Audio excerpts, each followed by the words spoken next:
continuing attacks in and around Johannesburg and elsewhere on foreign nationals in South Africa. So it's going to be a constant theme, it seems, for us here on the Newsroom Show, our focus. And we ask you a question because we want to move this thing forward a little bit. That's why we're asking the question that we're asking. So the question is, how do you think we can prevent attacks on foreign nationals in future? That's the question. It's going to be on your screen right now. You can interact with us and let us know on the Twitter handle at the SABC Newsroom. Let's see if it's on the screen right there. If it's not, we'll come back and we'll show you what it is. So how do we do this? How do we prevent attacks on foreign nationals in the future? Yeah, send us your thoughts. What do we need to do? Do we need an imbizo around this thing? Do we all need to come together? How do we do this? Also, we are conducting a poll, Elvis, of course. Emergency workers work through the night to try and, well, clear the rubble from the Charlotte Mrch hospital here in Johannesburg. Of course, part of the roof collapse. There you see some of the pictures coming through with the emergency workers working there. So, you know, we are conducting a poll. We want to find out from you.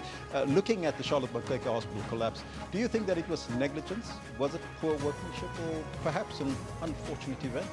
At the moment, the majority of people saying 55% say poor workmanship. Listen, 32% say gross negligence.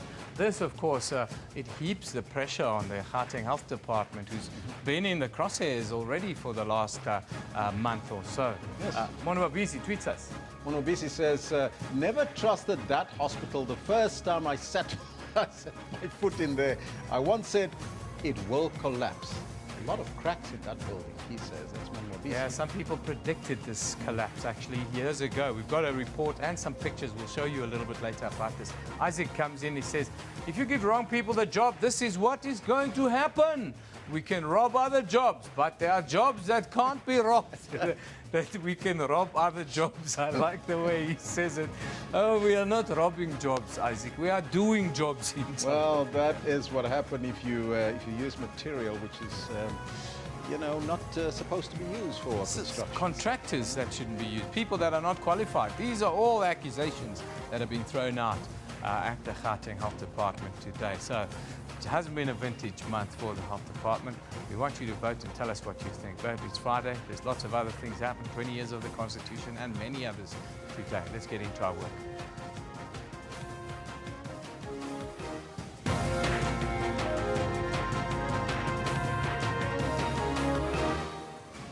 It's business as usual at the Charlotte Mrch hospital here in Johannesburg following that roof collapse yesterday. 5 people were injured, including 2 construction workers, 2 members of the public and a hospital staff member. Parliament will today hold the 20th celebrations of the South African Constitution as well as the National Council of Provinces. The latest crime statistics are to be presented in Parliament today. The Minister of Police and the Acting National Police Commissioner will brief the Portfolio Committee on Police. Now, we'll bring you an update from those crime stats being released today, so keep you updated. Don't go away. Don't miss it. Don't touch that dial. But before we get to the news, let's find out from Kendall Makhamate. What's happening on the sports front, Kendall? It's going to be a busy weekend. Yes, in fact, it's already started. I know that you were out at the golf yesterday. You missed it, but I'm sure you'll catch up with the weekend. Harden Porteous in the lead, a 3-way lead on 65 and 6 under. Yeah, it's a great score. That the course is set up very tough. The rough is quite high, and the fairways have been cut quite narrow. Guys hitting lots of irons off the tees for position.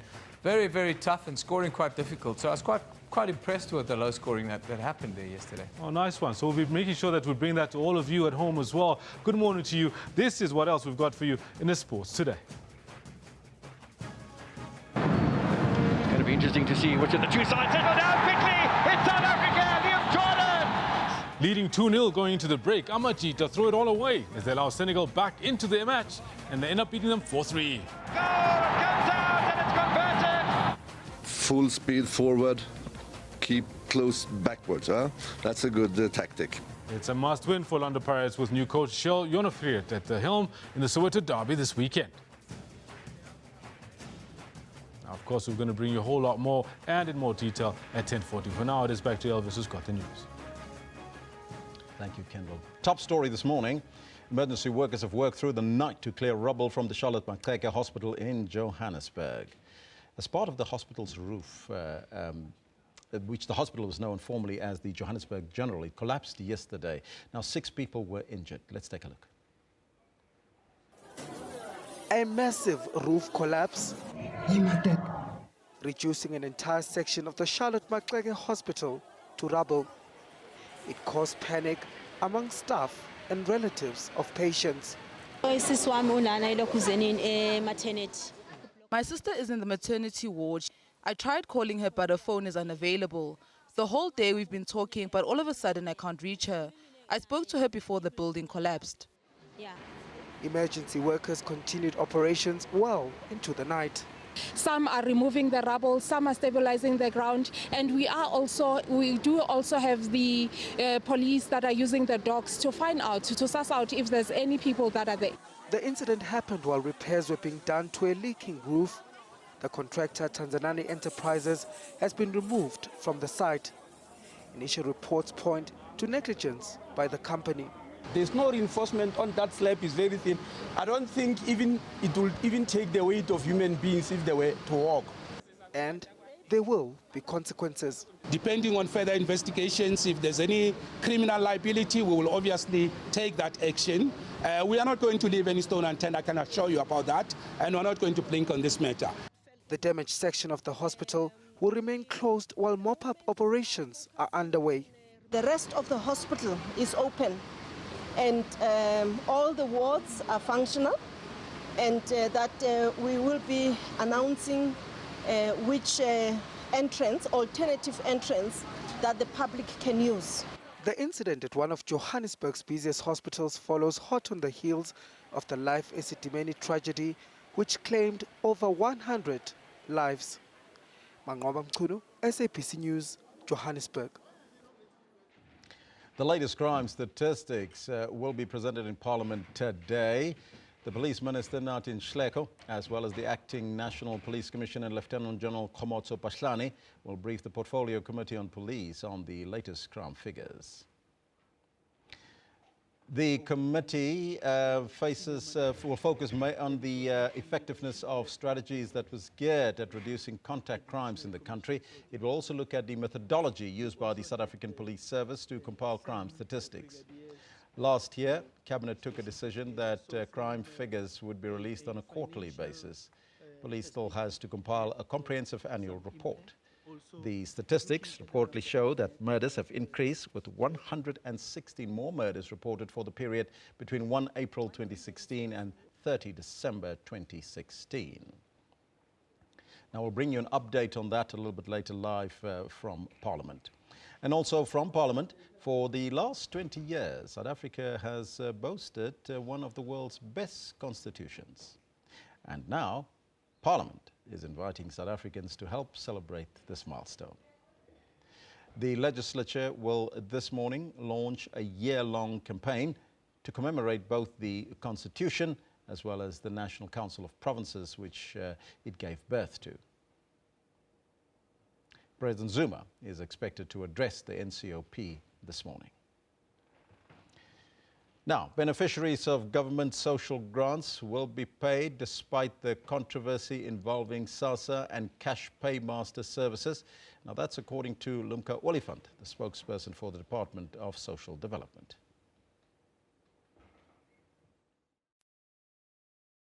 Have been saying that the best option that we can have now is that CPS remains because they have the system that you are looking for. What is the system that SASSA is looking for? SASSA is looking for a system that is beneficiary-centered, that is going to eliminate corruption, fraud and corruption, that is going to protect the dignity of our people, that is also going to make sure that it proves lives. It proves life. So because we've come a very long way with our social grants. Anybody can tell you that we used to have an issue with older persons queuing at banks, older persons dying at pay points, a lot of corruption within the system. We have saved 2 billion to the fiscus, so we cannot reverse the gains that SASSA has at the moment. We need to look at a solution institution that is going to make sure that the beneficiaries get their money. And we've been assuring beneficiaries that come the 1st of April, they will get their money. You must also remember that as we speak, you know, beneficiaries have cards, and those cards can work in any anywhere in the country. And the pay points that we have, they belong to SASSA. So anybody who comes in will still find those pay points that belong to SASSA. Now, yesterday we asked the question, how will this money be delivered to the recipients? And we ask about the truckloads of money that will be delivered, and what do you make of that? So you can still comment on that. But today we're asking you that question, which relates to foreigners being attacked here in South Africa. And there's the question on your screen right now, which is our talking point of the day today. We want to look at how can we prevent this in future. Let's take a look if we can see that question on your screen and see if we can start this conversation. But if it's not, we'll bring it up for you sometime during this conversation. Let's go over Eben to start this conversation. Yes, obviously, it's all of our responsibility here. Now, the continent, Africa, has seen a migration pattern that is quite unique in that immigrants from all over the continent are irresistibly attracted to South Africa, the country that we reside in. Now, South Africa, of course, is a young and vibrant democracy known for its liberal constitution and pluralism. In the heart of Johannesburg, for instance, one can see the domination of what is called foreign nationals.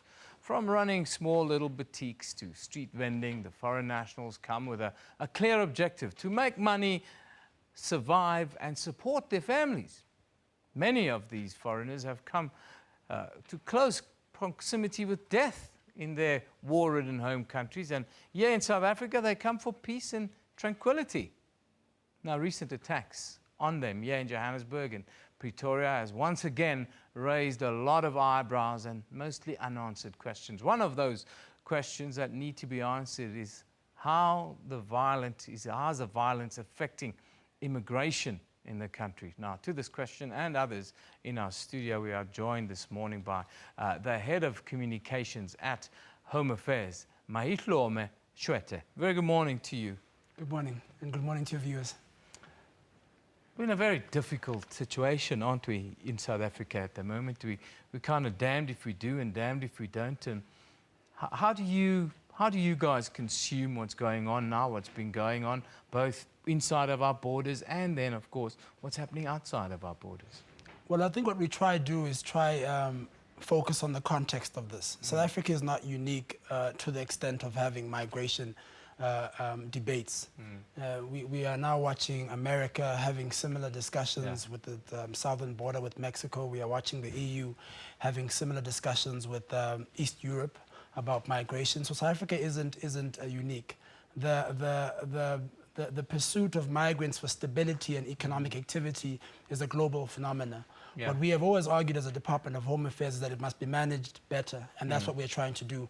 Some of those interventions are the international migration policy that the minister spearheaded, which is going to look at a number of approaches to managing migration better. The other one is the Border Management Agency, which is going to help us man our border a lot better so that we can minimize irregular movement across the border. And then the other one is also the Refugee Amendment Bill, which is currently in Parliament. This is to prevent economic migrants using the asylum seeker system to get into the country. So that we actually have genuine refugees being protected as our constitution expects, and we prevent economic migrants from using that loophole that exists there. On screen now, we see these pictures that have been beamed all over the continent. We even see fake news and fake images and fake videos or videos from other parts of the world that are broadcast in other African countries and saying that these are the acts happening in South Africa. The one thing that disturbed me is that even members of the Pan-African Parliament are refusing to travel to South Africa now because they say, well, they fear for their safety. How do you think these kinds of images, the looting, these things, how is it affecting our image firstly, but also how is it affecting immigration to the country right now? Look, I think it would be very unfair on South Africa to now, because of a few people that acted outside of the law, to refer to all South Africans as xenophobic, simply because we boast amongst the most Afropolitan countries on the continent. Yeah. No one is taking in the type of mixed flow of migrations that South Africa is, and we're proud of that. Yeah. So I think to now take these unfortunate incidents that have happened and then cast them as what you should expect from South Africa is a misrepresentation of truth, and it's a deliberate and convenient ignoring of what South Africa has been doing in the last 20 years. Our 1.3 million asylum seekers that we've taken in from protection of persecution, the economic migrants we've taken in, the Zimbabwe special permit, the Lesotho special permit, the Angolan secession. So all of these things you ignore and you focus on the actions of a few people and say that South Africans are xenophobic. I think people who do that are not being genuine. Yeah, it's a little bit simplistic in a way to think like that, and it's sort of counterproductive to what's been achieved. But now we sat with a problem. The numbers are often exaggerated about how many people are in South Africa. The Africa Diaspora Forum, they've come out now and they're talking about maybe you guys at Home Affairs should consider a complete amnesty for all immigrants that are in South Africa now, and then start the process from there. How do you view this kind of request or this kind of idea? Look, I think Mark is pushing boundaries. Excuse the pun on that, but the issue here, and he argues that if we give amnesty and we give documentation to everyone who's in South Africa, supposedly this is going to stop more people from coming. This is what he argues. What we've seen is something completely different. When we gave the Zimbabwe special permit, it didn't stop more Zimbabweans trying to apply for access to the country. Yeah. So what we are trying to do is responsibly handle migration. We cannot, as South Africa, be the sole bearer of all of the African citizens of our continent. We have our own citizens to be responsible for, but more importantly, we have a limited budget to try service our citizens. We have a constitutional responsibility to take in refugees, and we have an economic benefit to take in economic migrants that contribute to our economy. Yeah. But we cannot merely, do this open approach that he is asking for. I think there are two dangers here. Those that say we should just have an open border, and those that say we should seal our border off. Yeah. We as Home Affairs are trying to strike a balance between the two. Yeah. Ultimately, you have to find that balance. But one of the plans that you guys are envisaging is the one of taking action against companies, unscrupulous managers and the like, who are employing illegal foreign nationals for very little money, and that in itself causes a lot of consternation within South Africans. What's that plan? How far is it along? Yeah, and thank you for bringing that up. I mean, it's impossible to talk about xenophobia and these attacks without talking about the socio-economic context of it. So people looking for job opportunities is something that's been happening for millennia. Our economy being built on cheap labor is also something that's been happening for a long time. Yeah. So we are trying to now shift our attention from chasing those vulnerable migrants that are looking for work opportunities and focus more on the businesses that are flouting our policies, our laws and regulations. Many of these tensions are created by those businesses. When we had an interaction with Mamelodi Concerned Community, they say to us, there's a SPA in their community that says to them bluntly that we are only employing migrant workers. So this, in a small community, in the context of challenging economic dynamics, is going to fuel tensions. Absolutely, and one see those tensions. You see those tensions not just in the big cities, but in even the small little towns all across the country. Those of you that travel around, you should have a look at that, because it's really real. I want to conclude by talking about our relationship with countries like Zimbabwe and even Nigeria. You know, if you read the mainstream media, they'll tell you, oh, these relationships are in tatters and these people don't respect us anymore. What is your view? It's unfortunate. The facts don't speak to that. The facts that we have a lot of foreign nationals from Zimbabwe, from Nigeria, from Kenya, who reside in South Africa, who visit South Africa, and vice versa, that we have South Africans that travel to Nigeria, that travel to Kenya. We have businesses that are moving into the SADC region, the Mr. Prices, the Peps, and all of these other shops, and then we have MTN that's in Nigeria. So the facts don't speak to that perception. So I think the perception is unfortunate. In conclusion, we're asking a question to our viewers, and I'll take some tweets after this interview. We're asking our viewers because we feel it's something that everyone in South Africa needs to get involved in, is how do we prevent these kind of outbreaks of sporadic violence against foreign nationals in the future?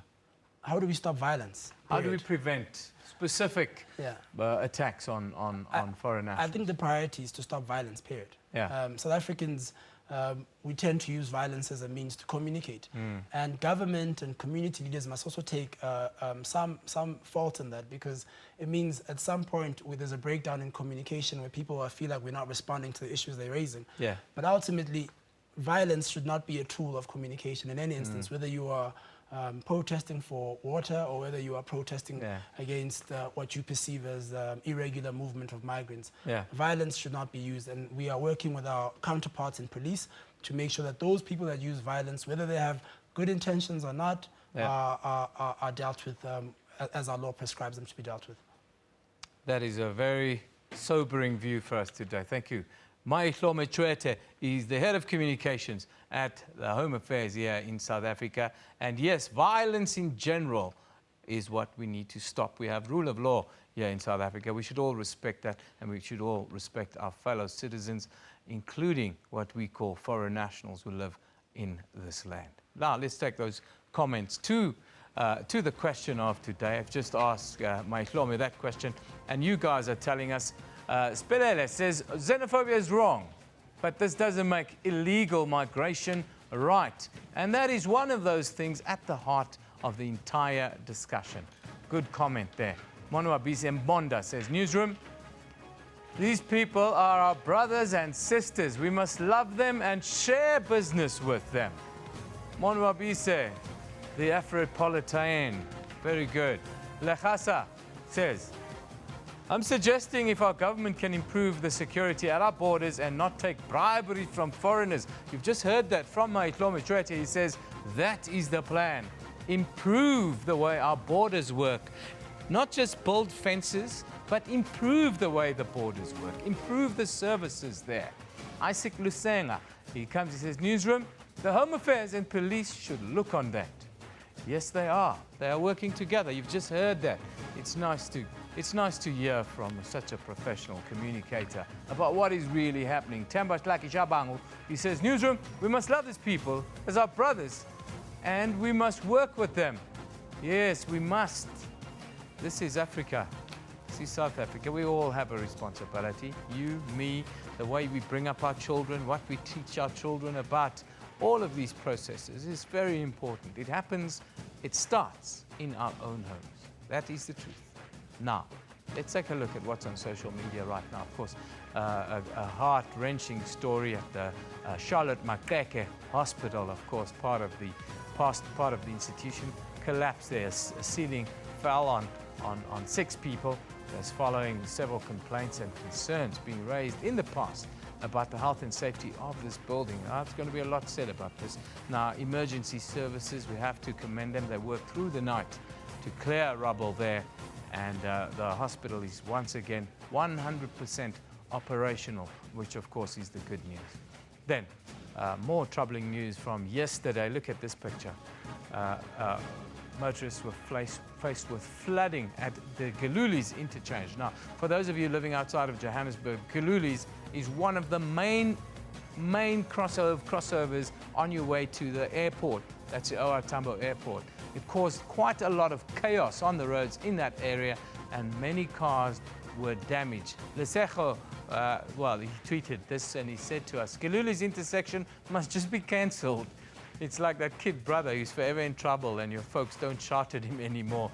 He says that because it was flooded the last time as well, and we lost quite a few lives there. So they must just cancel this intersection. Unfortunately, we can't. It's one of the great crossovers here in Johannesburg that connects east with west. It's one of the most important interchanges here in the city of gold. Of course, people are also talking about the hashtag Ngugi public lecture that took place, the one last night. Now, one of Africa's greatest intellectuals spoke on decolonizing education, the richness in opportunity that Africa has, and how the African mind has become so sought after.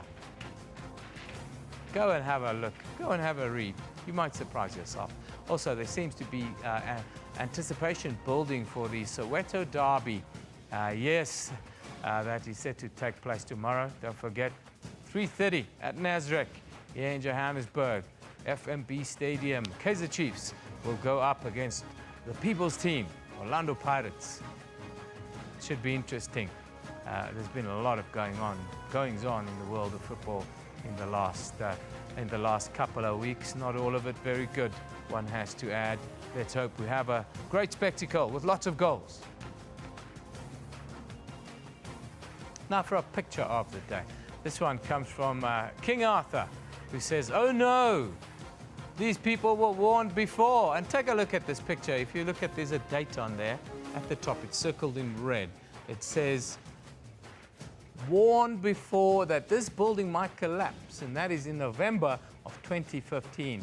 That's almost a year and a half ago now that warning was put forward, and now this roof has collapsed. 6 people have been injured. Fortunately, no one has lost their lives, which is the only positive to come out of this story in the last 24 hours. Now, our comment of the day. This one comes from Arrive Alive, and it deals with the flooding. And yes, here in Johannesburg especially, we go crazy when it rains. See this. Be extra cautious in the heavy rains. When in doubt, don't try to cross flooded areas. Rather delay your travel. Yes, it costs lives. People die in the floods. It's as simple as that. Now, our diary with what is, set to happen in the courts today. In the Western Cape, let's go down south. A couple from Vredenburg on the west coast will return to the local magistrate's court to face charges of child pornography, rape, as well as sexual assault. They're accused of selling pornographic images of their own 14-year-old daughter. The images were discovered by the FBI on the computer of an American man in North California. That's the Western Cape Police spokesperson, Andre Trout, says the 48-year-old man and his 34-year-old wife, they were arrested in Vredenburg on Valentine's Day. Then we move to Durban, where the man who posted a rant against the Hindu festival Diwali on his Facebook page in November last year is expected to be sentenced in the Durban Magistrates Court. Yes, Mr. Krill pleaded guilty in January to insulting the Hindu community and to a criminal injury charge. The charge was brought by both the ANC and the DA. It'd be interesting to see what the sentencing procedure holds in this case. We'll keep you updated because it's one that I think everyone is interested in because we've had so many incidents on social media. We're going to take a short commercial break. When we come back, we'll continue our conversation around, the issues that face foreign nationals here in South Africa. Don't go away.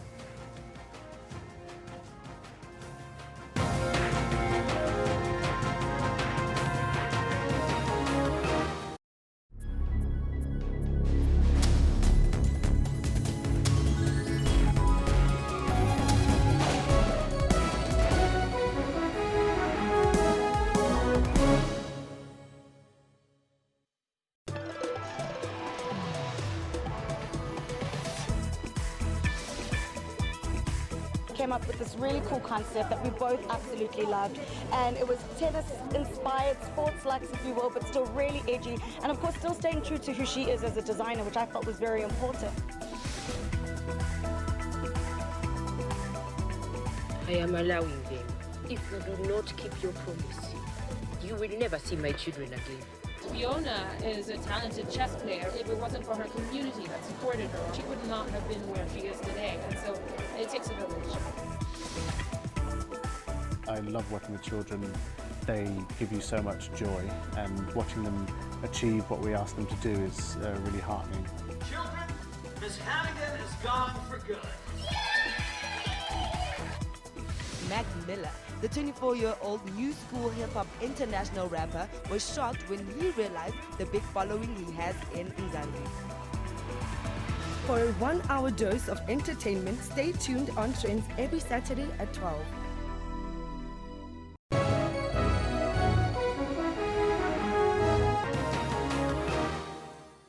Let's continue our discussion. Amnesty International says that while South Africa experienced a decrease in human rights violations last year, there were still ongoing cases of xenophobia, police brutality, and political violence.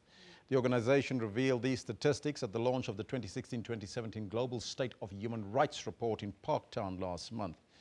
Now, according to the regional director, Mrch, desperation due to poverty, unemployment and inequality, that three-headed beast was driving more people into the streets. Mrch says that ordinary people were no longer fearful but were exercising their rights to protest when governments failed to address constitutionally guaranteed demands and needs. Shireen Mukadam, who is a researcher at Amnesty International, join us now in studio. Very good morning to you and welcome. Good morning. Thank you for having me. I just want to briefly touch on the Global State of Human Rights report that was released last month by yourselves. From a South African perspective, what came out of that report? What we saw was that the criminal justice system is still failing us in South Africa. We've seen police brutality and torture, rape by police officers continue during 2016. We also saw discrimination against people with albinism, especially children, targeted in the KwaZulu-Natal region. We saw that there's a clampdown on freedom of expression in South Africa and that human rights defenders are under threat. Is there a worrying trend in terms of the increases of these attacks on foreigners that we've seen? Definitely. One of the issues we raised in our annual report, which was launched last Wednesday, is that xenophobic attacks have continued throughout 2016. And as we have seen in the last few weeks, there's a heightened increase of tension against refugees, migrants and asylum seekers in South Africa. Now, many of the communities where this was taking place, especially in Rosettenville, saying that it was not xenophobic attacks. These were attacks against foreign nationals, illegal foreign nationals that were selling drugs and running prostitution rings. Your response to that?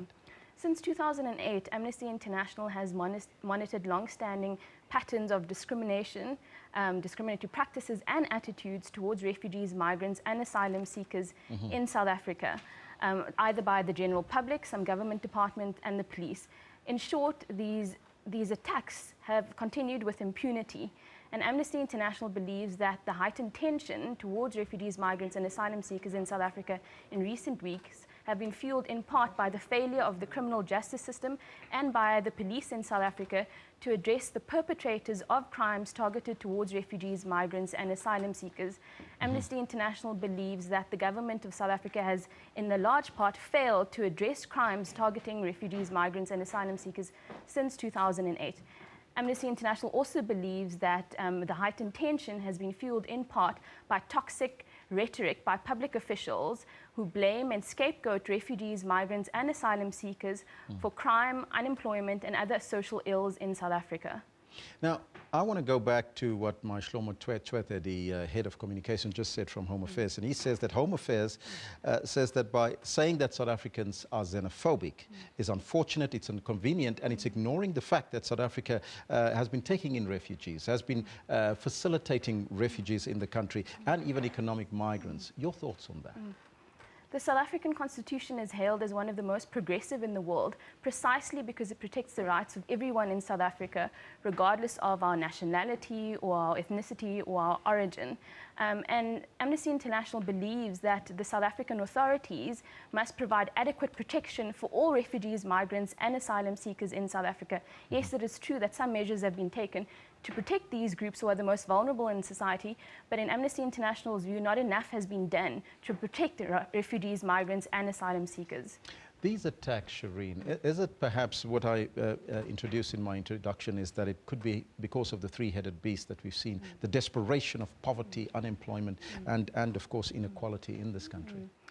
You know, there was an inquiry into the violence, the xenophobic violence in KwaZulu-Natal in 2015, and it was headed by the former United Nations High Commissioner for Human Rights, Judge Navi Pillay. The report was launched last year in April, and what the report found is that one of the underlying causes of the xenophobic violence is competition between foreign and locally owned businesses in a wider context of high unemployment, poverty and inequality, as you have rightly mentioned.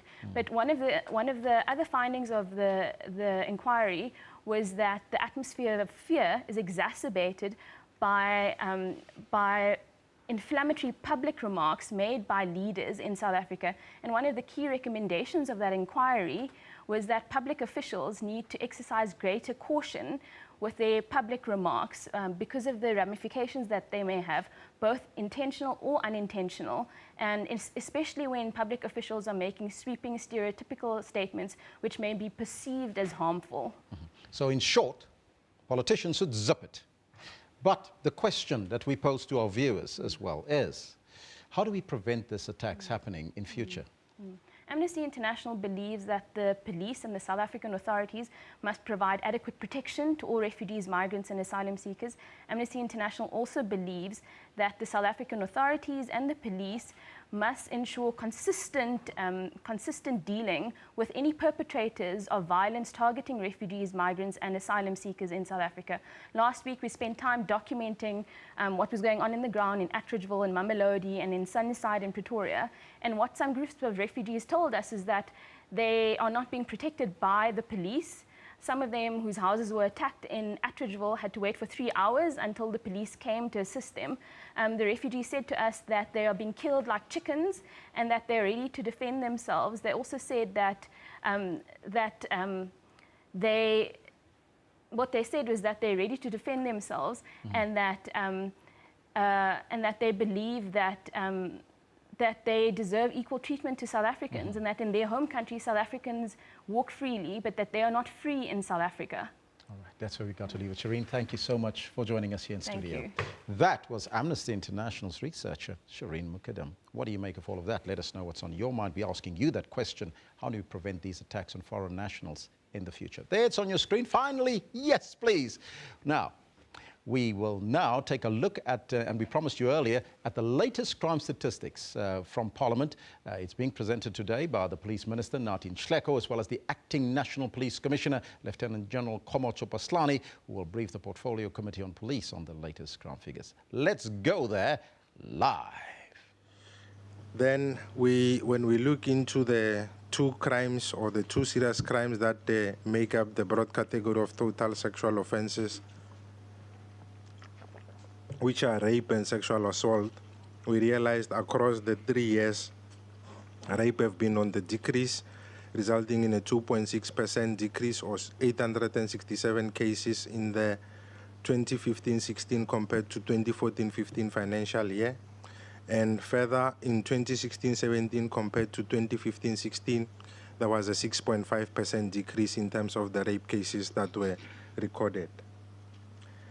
Then, in terms of the provinces, across all the 9 provinces, we have realized the decreases in terms of the figures that have been reported for the rape. And then in terms of sexual assault, we have also observed decreases across all the 9 months. Then the provinces that have recorded decreases were KZN, Limpopo, Free State and Gauteng, whereas the other 5 provinces recorded decreases. Then what we have observed in terms of the sexual offenses is that in the first semester, when we did the desktop analysis, we realized that 992 cases that were recorded for rape were those that were domestic violence related. And again, we found that mainly these crimes occurred indoors. Then the other crime that we looked into was attempted murder, which increased in the first period of the current financial year and decreased in Q2 and Q3, resulting in a 0.8% decrease in the trimester. Then in terms of the comparison across the 9 months for the 3 years, we observed that from 2015-16 to 2016-17, there was an increase of 4.0%. And in comparing 2016-17 to 2015-16, there was a decrease of 108 cases in terms of attempted murder. Then in terms of the provincial breakdown, only 3 provinces, that is Eastern Cape, Gauteng and Mpumalanga, recorded increases, and Northern Cape recorded the highest decrease of 17.5%. Free State recorded 15.2%.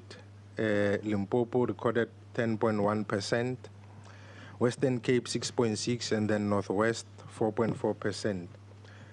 Taxi-related violence that resulted in attempted murder were 102 incidents. 251 of these in the first semester were those that were domestic violence related, And in the first quarter, 2.8% of all attempted murder cases were gang-related, of which 92.2% were committed using firearms. And provinces that seem to be problematic in terms of attempted murder is Eastern Cape, Gauteng Province, and Mpumalanga. Then assault GBH, for the trimester, we have recorded a 5.6% decrease, and across all the 3 quarters of the financial year, we have observed decreases from quarter 1, which is 1.1% decrease, quarter 2, 6.5% decrease, quarter 3, 8.1% decrease, and then for the trimester, it was a 5.6% decrease. Then for the comparison of the trimester, we had a 0.1% increase in the 2014-15, and then currently we have a 5.6% decrease in the current financial year. And across all the provinces, assault GBH have recorded a decrease. Then common assault, the only problematic quarter was in the first quarter, whereby we observed an increase of 5.2%. In quarter 2, we observed a decrease of 3.7%. Quarter 3, we have observed a decrease of 10.1%. And over the semester, over the trimester, we have recorded a 3.7% decrease. Then this is the comparison across the trimester for the 3 years. Then common assault, it has decreased across all the provinces, with the only increase being recorded in the province of Mpumalanga. Limpopo recorded 11.9% decrease, Free State 9.6, KZN 5.6, Northern Cape 4.3, Gauteng 4.0% decrease, Eastern Cape 2.4% decrease, Northwest 1.4%, Western Cape 0.5% decrease. Then common robbery, similar to other contact crimes, it has increased in the first quarter.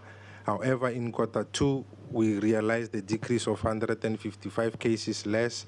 In quarter 3, we then further saw a decrease of 2.5%, resulting in 352 cases less. And for the trimester, the total cases that were reduced was 275 cases when comparing the 9 months of the current financial year to the 9 months of the previous financial year, resulting in a 0.7% decrease. Then common robbery, when we look at the 3 months, the 9 months comparison, we recorded a 2.3% decrease, followed by a 0.7% decrease. Then the provinces that have increased in terms of common robbery was Western Cape, Eastern Cape, Mpumalanga, Northwest, and the Northern Cape. Provinces that have decreased was Limpopo, Free State, KZN, Gauteng, and the Western Cape. Then robbery with aggravating circumstances, which includes the trio crimes, it has increased across all the quarters, with quarter 1 increasing by 6.6%, quarter 2 increased by 7.1%, quarter 3 increased by 4.7%, and for the trimester, in terms of robbery with aggravating circumstances, we have observed a 6.1% increase, or 6,193 cases more when we compare the 9 months of the current financial year to the 9 months of the previous financial year. Then, in terms of the comparison for the trimester, these crimes have increased from 2.4% to 6.1% in the current financial year. Then, in terms of the provincial breakdown, the only province that has recorded a decrease in terms of robbery with aggravating circumstances was Limpopo, with 2.4% decrease. Then the other provinces recorded increases ranging from 0.9% in the Northern Cape to 14.4% in Mpumalanga. Then in summary, what the this graph is trying to show us, or what this matrix is trying to show us, is that on the column side, the first column, we have the provinces, and then on the row side, we have the crimes that make up the total contact crimes. Then what we then did is we made a comparison in terms of the crimes that have changed in terms of reduction from murder up to robbery with aggravating circumstances.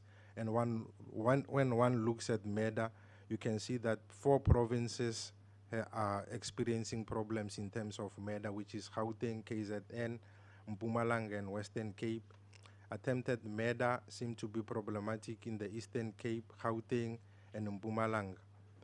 Then the crime that seemed to be problematic across all provinces, with the exception of Limpopo, is the robbery with aggravating circumstances, whereby it has increased in all the provinces, and the only province that has realized a decrease was Limpopo. Common robbery was problematic in the Eastern Cape, Mpumalanga, Northern Cape, Northwest, and the Western Cape. Then in terms of contact-related crimes, which is made up of arson and malicious damage to property, the total contact crimes for the 9 months period have decreased by 2.6%. And then for the first semester, we have, for the first quarter, we realized a 2.0% increase in terms of contact related. And then for quarter 2, we realized a 3.7% decrease. And then for quarter 3, we realized a 5.4% decrease. And for the trimester, we observed a 2.6% decrease. Across all the years for the 9 months, there were decreases in contact-related crimes. 14-15 compared to 15-16 was a 1.9% decrease. 16-17 compared to 2015-16, we realized a 2.6% decrease, or 2,466 cases less. Then the trimester comparison, and for the provincial breakdown, the only provinces that have recorded increases in terms of contact related was the Western Cape and the Eastern Cape. And across all the 9 provinces, across all the 7 provinces, we have realized decreases in the Free State, Limpopo, Northwest, Gauteng, KZN, Mpumalanga, and the Northern Cape. Then the types of crimes that were reported under contact related, that is the first one being arson, we have observed decreases across all the quarters, with quarter 1, 7.9% decrease, quarter 2, 7.5%, quarter 3, 14.9%, and for the trimester, we had a 10.2% decrease. Then across all the 3 years for the trimester, we had 8.4% decrease, followed by a 10.2% decrease for the trimester. And the provincial breakdown in terms of arson, the only 2 provinces that have increased was the Western Cape and the Eastern Cape, and the 7 provinces, Free State up to Mpumalanga, have recorded decreases. Malicious damage to property increased only in the first quarter. However, in the second quarter, we realized a 3.6% decrease, or 1,085 cases less. In quarter 3, we had 1,647 cases less. And for the trimester, we had 2.3% reduction, or 2,058 cases less. Then across all the 3 years for the 9 months, malicious damage to property decreased by 1.6%, followed by a 2.3% decrease. Then in terms of provincial breakdown, Western Cape and Eastern Cape are the only 2 provinces that have increased in terms of malicious damage to property, and all the other provinces have recorded decreases. Then the property-related crimes.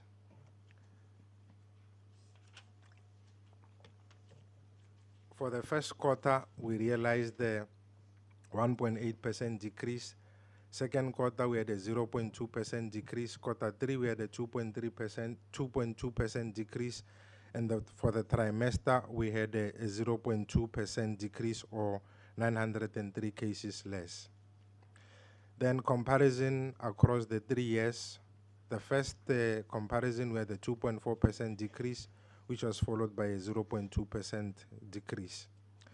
Then the provinces that have recorded increases were Northwest, Mpumalanga, Eastern Cape, Gauteng, and the Northern Cape, whereas KwaZulu-Natal, Western Cape, Free State, and Limpopo all recorded decreases.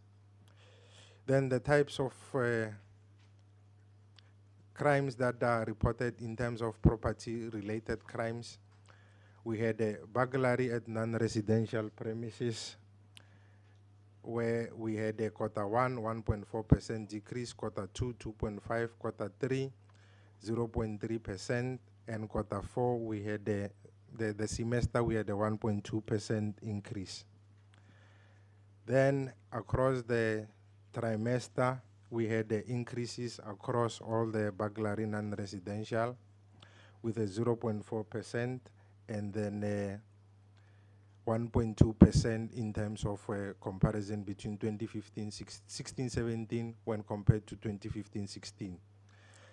Then the provincial overview, the provinces that have decreased were Western Cape, KZN, Limpopo, and Free State, and provinces that have recorded increases was Mpumalanga, Eastern Cape, Gauteng, Northern Cape, and the Northwest. Then in terms of burglary at residential premises, again similarly to the trend that we have observed a 1.3% increase in the first quarter, which was followed by a 0.4% decrease in quarter 2, and quarter 3 we had a 2.6% decrease overall, resulting in a 0.6% decrease for the 9 months period. Then for the 9 months, in terms of burglary at residential premises, we had a decrease of 1.7, followed by a 0.6% decrease when we compare the 3-year. Then burglary at residential, when we look at the provincial breakdown, KZN, Free State, Western Cape, Gauteng, and Limpopo all recorded decreases. Northern Cape and Mpumalanga recorded increases. Then theft of motor vehicle and motorcycle, there was a 4.1% increase in quarter 2. In quarter 1, quarter 2, there was a 3.4% decrease. Quarter 3, there was a 3.0% decrease, and the trimester, we had a 0.8% decrease. Then for the 3-year comparison, we had a 2.6% decrease, followed by a 0.8% decrease when the comparison is made between the 9 months of 2016-17 when compared to the 9 months of 2015-16. Then in terms of provincial breakdown, only 2 provinces, which was Eastern Cape and Gauteng, recorded increases.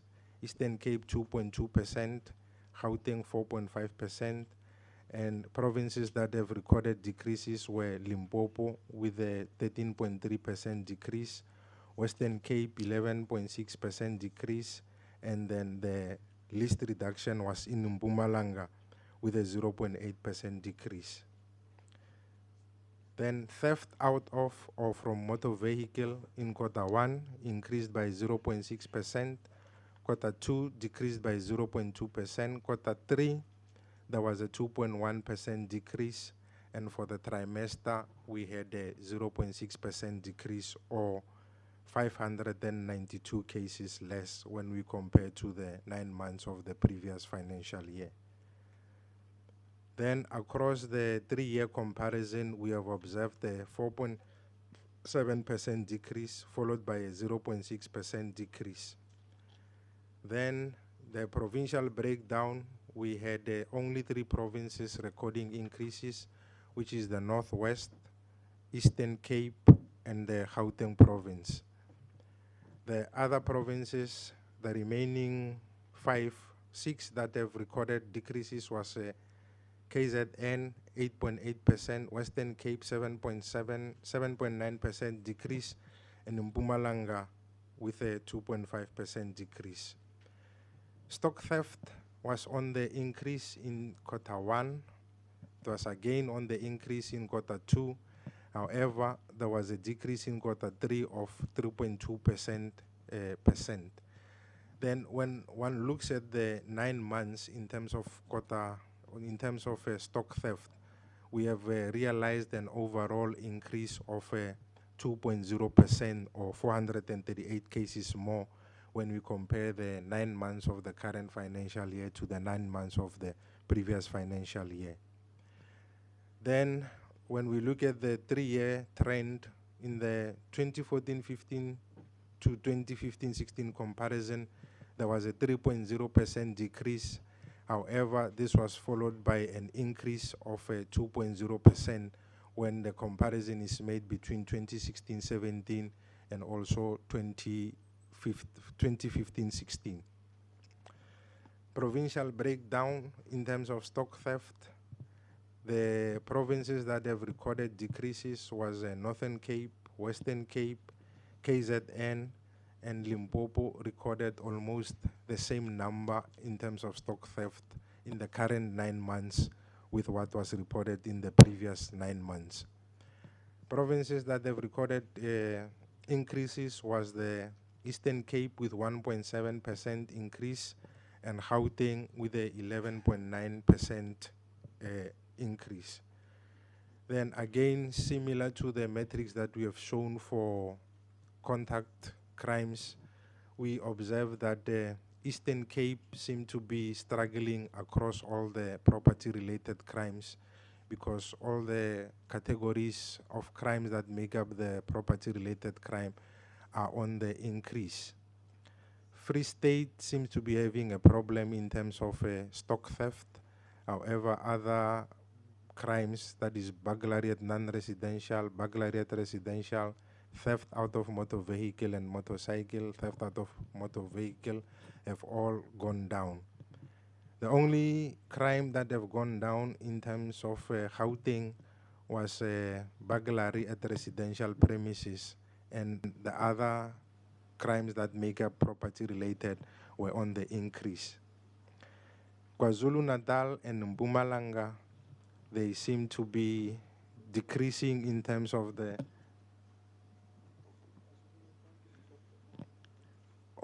KZN and the Limpopo. They seem to be having a handle on these crimes because across all the crimes that make up property-related crimes, KZN and Limpopo have managed to reduce all these crimes. And then Mpumalanga seem to be battling with stock theft, burglary at residential premises, burglary at non-residential premises. Northern Cape seem to be winning the war on theft of motor vehicle and motorcycle, theft out of motor vehicle or theft out of or from motor vehicle, and stock theft. Northwest seem to be battling in terms of burglary at residential premises, non-residential premises, burglary at residential premises, theft out of or from motor vehicle, and stock theft. And the Western Cape seem to be reducing all the property-related crimes because the comparison shows that the 9 months of the current financial year compared to the 9 months of the previous financial year, the Western Cape has recorded decreases.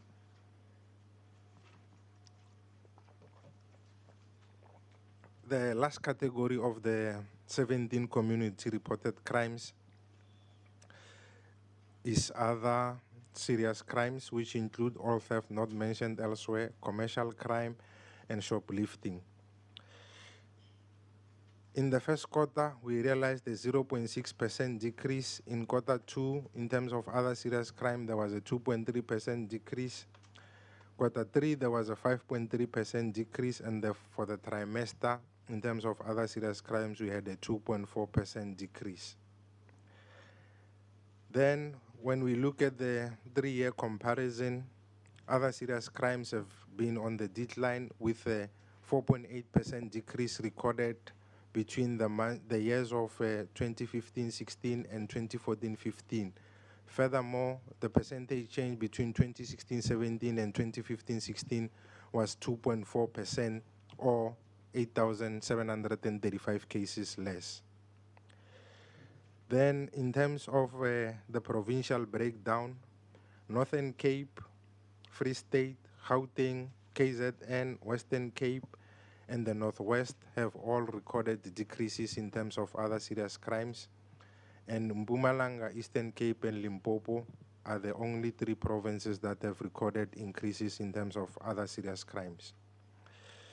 Then the types is all theft not mentioned elsewhere, which increased in Q1. However, there was a reduction in Q2. Q3, again, there was a reduction of 7.1%, and the cumulative for the trimester for all theft not mentioned elsewhere was a 3.5% decrease. Then for the 3 months, for the 3-year comparison for the 9 months, this crime has been on the decrease across all the 9 months for the 3 years. First with a 6.0% decrease, which was followed by a 3.5% decrease. Then the only 2 provinces that have recorded increases in terms of all theft not mentioned elsewhere was the Eastern Cape and the Limpopo province. Provinces that have recorded decreases was Northwest, Free State, Western Cape, Gauteng, and Mpumalanga with 0.3% decrease. Commercial crimes seem to be on the increase across all the quarters of the financial year. Q1 there was a 2.6% increase. Q2 there was a 1.2% increase. Q3 there was a 1.4% increase, and the trimester there was a 1.7% increase, or 906 cases more. Across all the 9 months, commercial crime has been on the increase, 0.6% when comparing 2015-16 to 2014-15, and 1.7% increase when comparing 2016-17 to 2015-16. And 3 provinces have managed to record reductions in terms of commercial crime, that is being Northwest, Free State, Gauteng, and the other provinces, that is Western Cape, Eastern Cape, Northern Cape, Limpopo, Mpumalanga, and KZN all recorded increases. Shoplifting went down in the first quarter. However, in the second quarter, there was an increase. Q3, there was again a decrease. And for the 9 months, cumulatively, we had a 1.1% decrease. Then, across all the 9 months for the 3 years, we had decreases across the 9 months. Then, in terms of the provinces, KZN, Gauteng, Eastern Cape, KZN, Gauteng, and Eastern Cape recorded decreases, whereas Northwest up to Northern Cape all recorded decreases. Then crime detected as a result of police action. Remember, these are the crimes where we said these are proxy variables for police proactive initiative, whereby the police go out and set up roadblocks, and then they catch the criminals, and by so doing, they also take away the enablers for commission of crimes like your weapons, illegal possession of weapons and ammunition, which are mostly used in the commission of other serious crimes. The desirable outcome here is that these crimes should be on the increase, because it shows persistent and intensified operations by the police. In Q1, there was a 7.0% increase in the crimes detected as a result of police action. Q2, again, there was an 11.1% increase. And in Q3, there was an 8.4% increase in crime detected as a result of police action. And for the trimester, there was an 8.9% increase for crime detected as a result of police action. The comparison for 9 months across the 3 years, 2014-15, there was a decrease of 2.1% when compared to 2015-16. However, the current financial year, 9 months, when compared to the previous financial year, 9 months, there was a desirable increase of 8.9%, or 23,700 cases more when compared to 2015-16. The only province that has recorded a decrease in terms of crimes detected as a result of police action was the Northern Cape, which recorded a 0.1% decrease. Across all the other 9 provinces, Free State, there was a 20.6% increase in terms of crime detected as a result of police action. Mpumalanga 17.7, Northwest 15.8, Western Cape 13.7, Limpopo 11.9, KZN 6.9, Eastern Cape 4.5, and Gauteng 3.6% increase.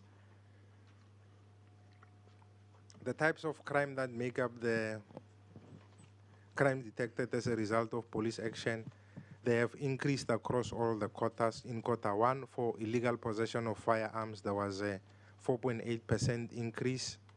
In Quota 2, there was a 4.4% increase. In Quota 3, there was a 3.8% increase.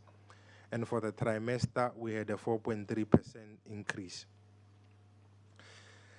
Then the trimester for the 3-year comparison, from 14-15 when compared to 2015-16, there was a 2.8% decrease. And 2016-17 compared to 2015-16, there was a 4.3% increase, or 488 cases more of illegal possession of firearms and ammunition.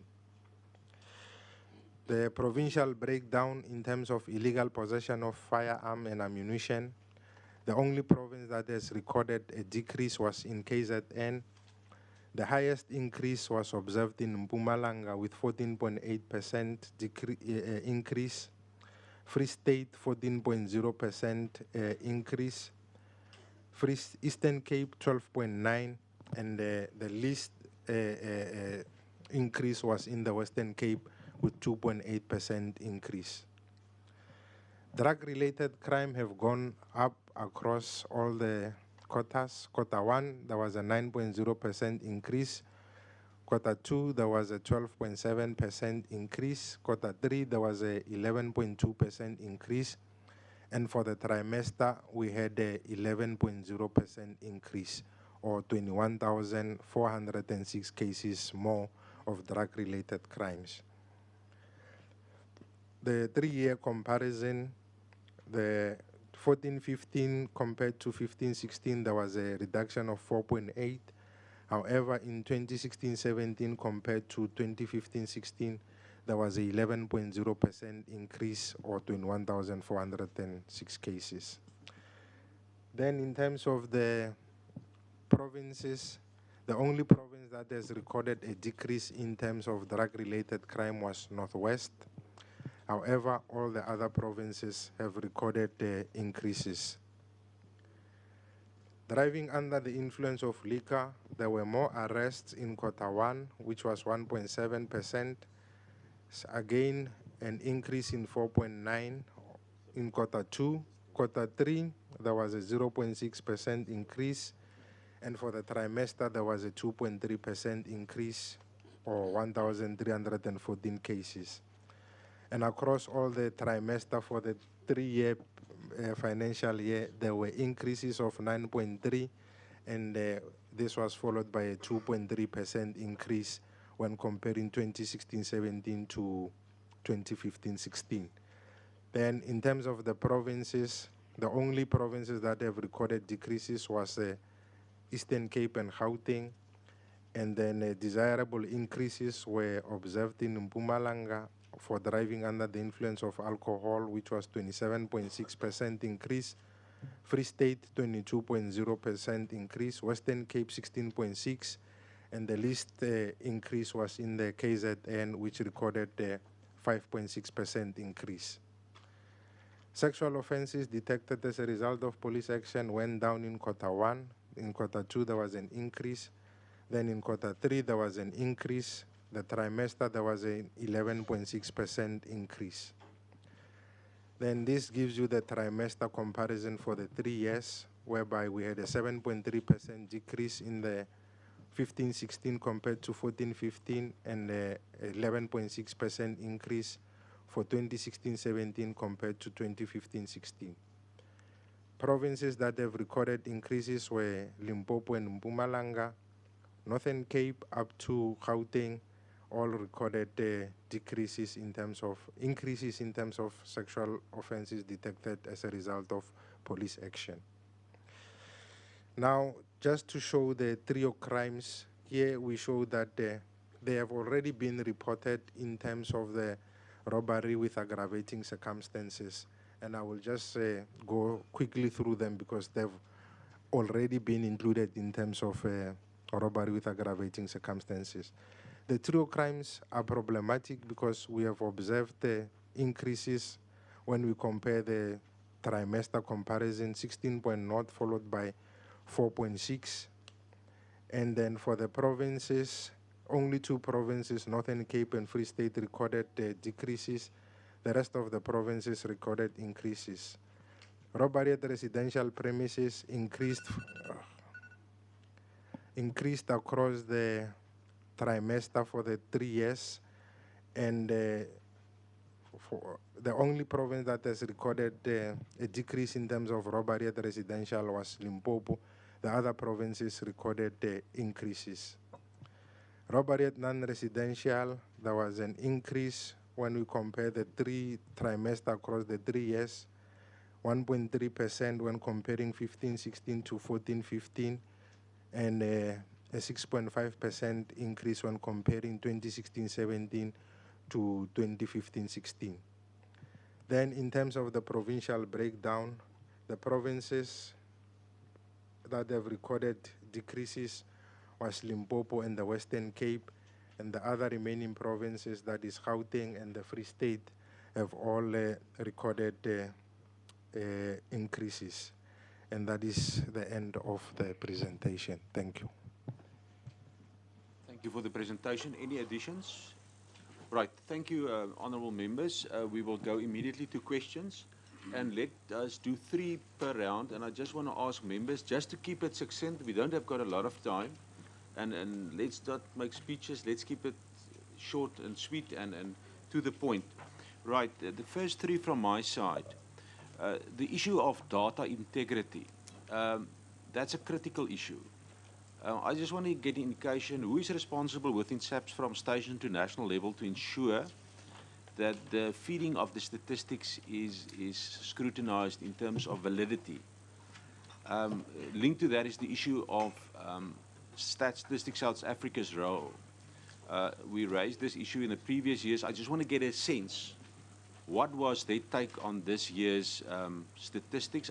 Because there's a huge differential between your first quarters and then the second and third. I just want to get a sense of that. Then on slide 13, and I think that is an issue of concern for the committee, if you also look at the crime survey statistics, carjacking, robbery at residential premises, and robbery at non-residential premises. The crime survey says that South Africans believe that property crime is increasing in the area they live. South Africans fear the most common rather than the most serious crime, reporting more fear of being robbed in their own homes than being killed or assaulted. So that goes to all people in South Africa are and feel safe. So my question is, those crimes are linked to proactive intelligence and also visible policing. Are we seeing the impact if we see those increases? I just want to get a comment from the Acting National Commissioner. We see increases there. What is the plans to deal with that decisively? Right, that is my questions. Honourable Mamula. Thank you, Chairperson, and thank you for your presentation. In slide 10, Eastern Cape and Mpumalanga province showed an increase of 1.2 and 2.2% on the 17 reported crimes. Will you please indicate possible reasons for those increased in the 2 provinces, and what are the steps put in place to curb these crimes? In slide 85, Eastern Cape and Limpopo showed an increase of 3.6 and 7.0% of all theft not mentioned elsewhere. Can you please give an example of all theft crimes not mentioned elsewhere? My third question was that of the trio crimes increased by 82%. I want to know, do you have program in place to reduce this? Because in our last steps, we are talking about hijackings. And now again, we are talking about hijackings, robbery. Can you please give us something that is better? Thank you, Chairperson. Thank you, Honourable Mullah. Honourable Mrch. Thank you, Chair. Let me thank the department for the latest stats. Very quickly, I don't know whether I can on the issue of the amnesty. I just wondered if the minister is going to be able to just tell us whether, when you are going to market that enough so that people are aware of this amnesty to the extent that if they do not take advantage of it, that there will be very, very harsh sentencing thereafter if they do not comply and they are found. Because if you look at the stats now, a lot of the crime that is being created is because of firearms. And it comes back to where we said maybe a gun-free society is the route to go. Minister, I have a little bit of a problem, or I don't know whether I'm not understanding this presentation, Chair. When we talk about quarter 1, quarter 2, quarter 3, if we look at, and I'm going to take any particular one, page 6, if you look at quarter 1, we say it went up to 427,481 community-related serious crimes. Then quarter 2, it went up to 440,000. So for me, I know we're comparing it from 2015 to 2016 to 2016, 2017. But I would, what is more important, I think, for us is that in each quarter the increase, and if you look at it, is increasing, not decreasing, if you look at the numbers. 427 in the first quarter to 440 in the next to 450. So it seems to be increasing rather than comparing it maybe to the quarters of the previous year. Because it might be giving the wrong message that it is actually decreasing when we're comparing it, but I want to compare it from second to third. Seems to be the indication are that it's actually going up. Now, I think what is shocking is to find 31 murders in 31 days. If you talk about the Delft area in the Western Cape, and also the issues of the sexual offences, which is 8.9% increase. Now, I don't know if the department is going to be able to tell us what you're going to do about it differently, because clearly we're not winning the war as far as sexual offences are concerned and murder. And I see that in your stats, when we take the issue of taxis, the issue of taxi violence and murders and things, what we're doing is it doesn't give us a clear picture of how many other incidents there are of other type, because it's actually, I think, clouded by the issue of the actual taxi. So maybe at some stage, or if we can get the taxi one separately, then it gives us a clear picture that if you're talking about murders, not taxi related, exactly what figures we are actually getting and how we're winning that one. But my real concern is the gang violence, and I know that we are having special units now, the gang violence and the murders that are taking place, especially in the Western Cape, like in you've said now in Delft and Bonteheuwel, in the Cape Flats and things. And we clearly don't seem to be winning the war. So what is the strategy that we want to use now in being able to address this? I'll stop there for now. Very much, Imam Sheikh. Honourable Ramatlakane. No, thank you very much, Chair, and to the Minister and the Commissioner. The 3 questions. I have many, but I'll limit it to 3. There are basically 4 provinces that are key in terms of volume and the serious crime, where you see the signs going up in terms of red. It's the Western Cape, there's Gauteng, there's KZN and Eastern Cape. The question for me, this is something we detected the last time we had a briefing on the first quarter, I think. The question for me is what is the plan to turn around the situation in those 4 provinces, given that they are, in terms of the volume is also high.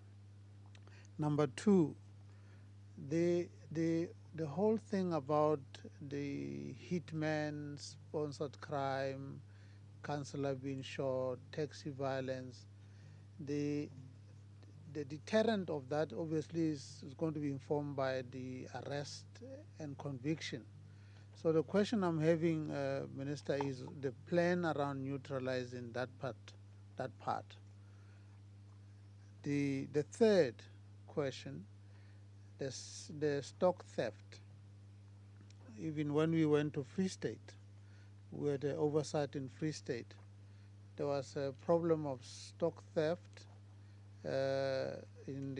between Free State and across the border. The question is, as we see now the presentation, that pattern is not changing. That pattern continues. So the question is, what is the plan to turn around that situation? Of course, the last time we were told that there's going to be patrol, highway patrol, regular patrol, neutralizing that, but a picture doesn't say that actually happens. Those are the three chairs. Thank you. Honorable Mrch. Thank you, Chairperson. My first question would be, I wonder why I always forget because the explanation for this one, because I always ask it. If we say sexual offenses detected as a result of police action, I always forget and they always explain to me, how do you detect this one? And how do you, if something can be explained to me according to, on that one. And the second question, I would like a bit of a breakdown on commercial crime. What does it entail? Is it white collar and what about shoplifting? I mean, if that could be broken down for me. The third one is there any specific reason why robbery with aggravating circumstances is on the increase almost across all provinces? And Mpumalanga, something is just not right with Mpumalanga. Most of those crimes are on the increase in Mpumalanga. Thank you, Chairperson. Thank you, Honorable Mrch. Honorable Mabija. Thank you, Chairperson. I have also this to say that this report gives us hope, meaning that back to basics towards a safer tomorrow is really bearing fruit in most of the provinces, even though there are some provinces where they are still struggling. But obviously we cannot say they are not working because situation differs from province to province. But then I'll also like to say to Limpopo, good work done, because in almost all the increases, Limpopo is included, meaning that in all the decreases, Limpopo is counted in, even though there's just some little bit of increases, but this back to basics is bearing fruit. Good, well, job done, Limpopo. Thank you, and even all other provinces. Thank you. Honorable Bija, Honorable Redlinghuis. Thank you very much, Chairperson. First of all, thank you to the Acting National Police Commissioner for the briefing. I think the DA has for a long time called for regular release of crime statistics, and it's important that we have this information so that we know where the problem areas are. So I personally really appreciate that. And secondly, also, thank you very much for the detailed breakdown of sexual offences. It's something that we have also asked for, and especially civil society. I think it's important for us to be able to identify where the problems are, not to get hysterical about the figures. These figures are worrying, but to know what exactly it is that needs to be targeted, and thank you very much for making that available. I have to, however, disagree with Honourable Mabija. it's difficult for me to look at these crime statistics for the first 3 quarters of the past financial year and not get concerned and not be emotional about it and not have certain uneasiness about it. I mean, especially if you look at trio crimes, crimes that South Africans fear the most are on the increase. There's a negligible or a marginal decrease in murder and attempted murder. And if I look at sexual offences, yes, there was a decrease, but it amounts to effectively 110 rape cases a day in this country, which speaks to a South Africa in which often the most vulnerable people are not safe and do not feel safe. And I can't lay that blame at the foot of the police. I mean, we cannot put a police officer in every bedroom, in every house, in every street. This is not a police issue. This is a societal issue. I think we all agree about that. And we have to find ways as a society to address these things. But I have to at the same time commend the police for the increase in sexual offences detected as a result of police action. It shows us that there is work being done in this regard and that we cannot solely rely on reporting, because we do know that there is historically very, very low reporting cases or incidents of reporting sexual offences because of the nature of the crime.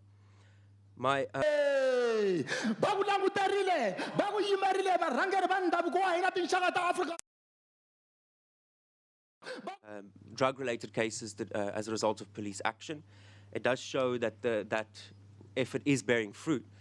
But what concerns me is I note in those 9 months, 215,941 cases. But I would like, perhaps not necessarily at this meeting, but definitely in a future meeting or where possible, to have... No, we just apologize. We have to cut away from the crime, because for the last 20 years, South Africa's boasted one of the world's very best constitutions. But now Parliament is inviting South Africans to help celebrate this milestone. The legislature right now will launch a year-long campaign to commemorate both the Constitution and the National Council of Provinces. As you can see, President Jacob Zuma is about to address the NCOP. Let's go there live.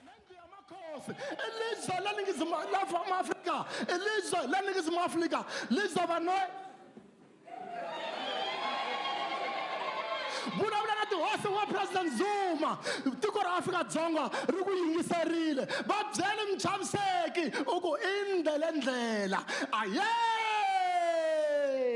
yaloye.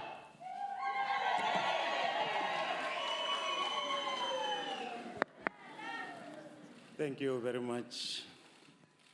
May we observe a moment of silence or meditation.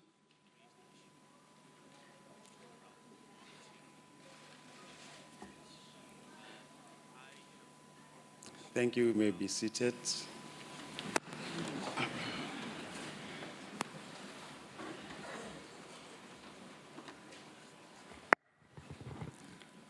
Photographers, you are now allowed to capture photos for only 2 minutes from where you are.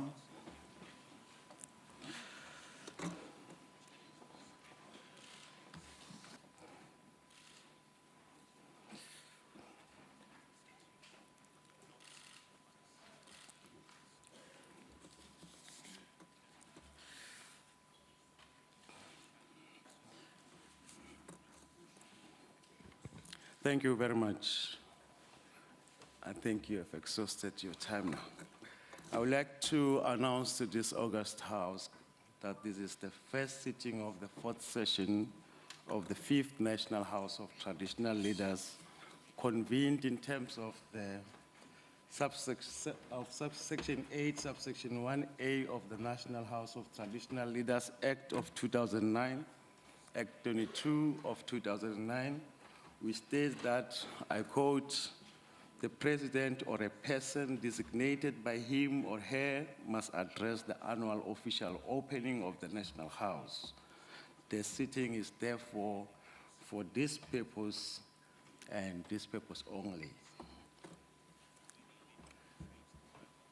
Distinguished guests, my warmest greetings to all of you, and thank you very much for gracing this occasion. I would like to welcome the first citizen of our country, Honorable President of the Republic, His Excellency Ubabu Zuma. Can we welcome the President?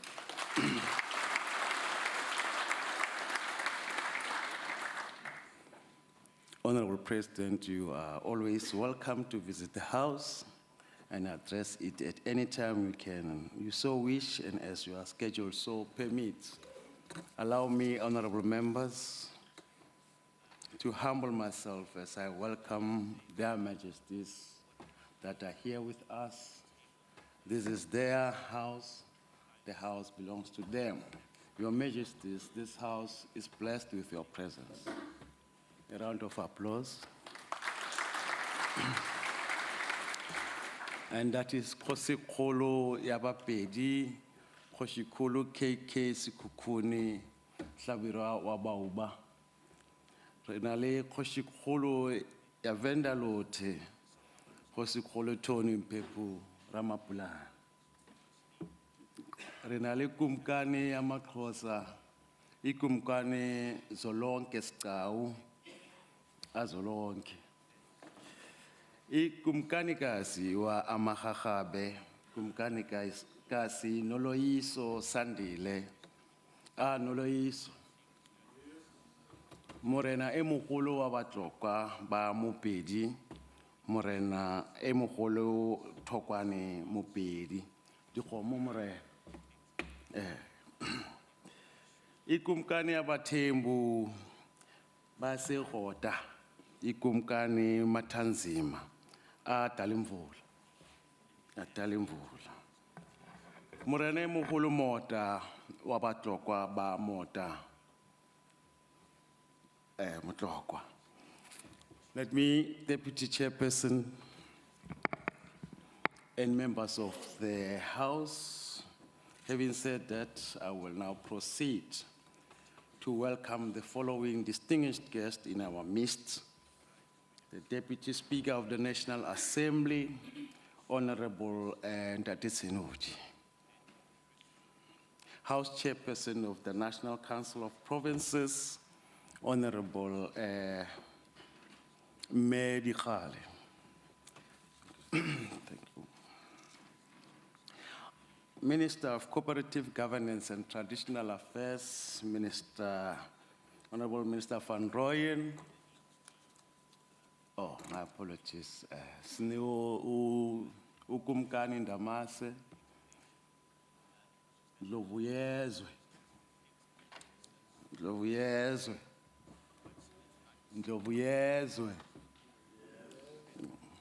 You kakela 3 times.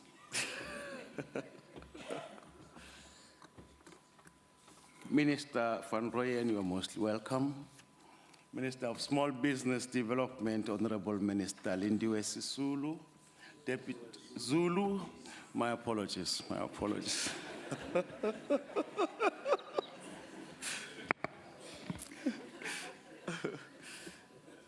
Deputy Minister of Cooperative Governance and Traditional Affairs, Honorable Obed Bapela.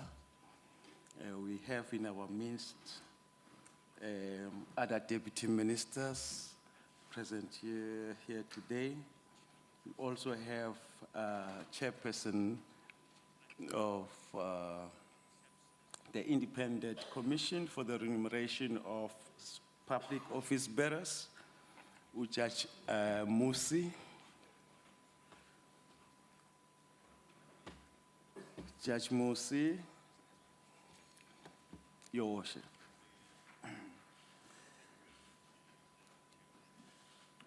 We also have chairperson of the Portfolio Committee on Cooperative Governance and Traditional Affairs, Honorable Mtakane.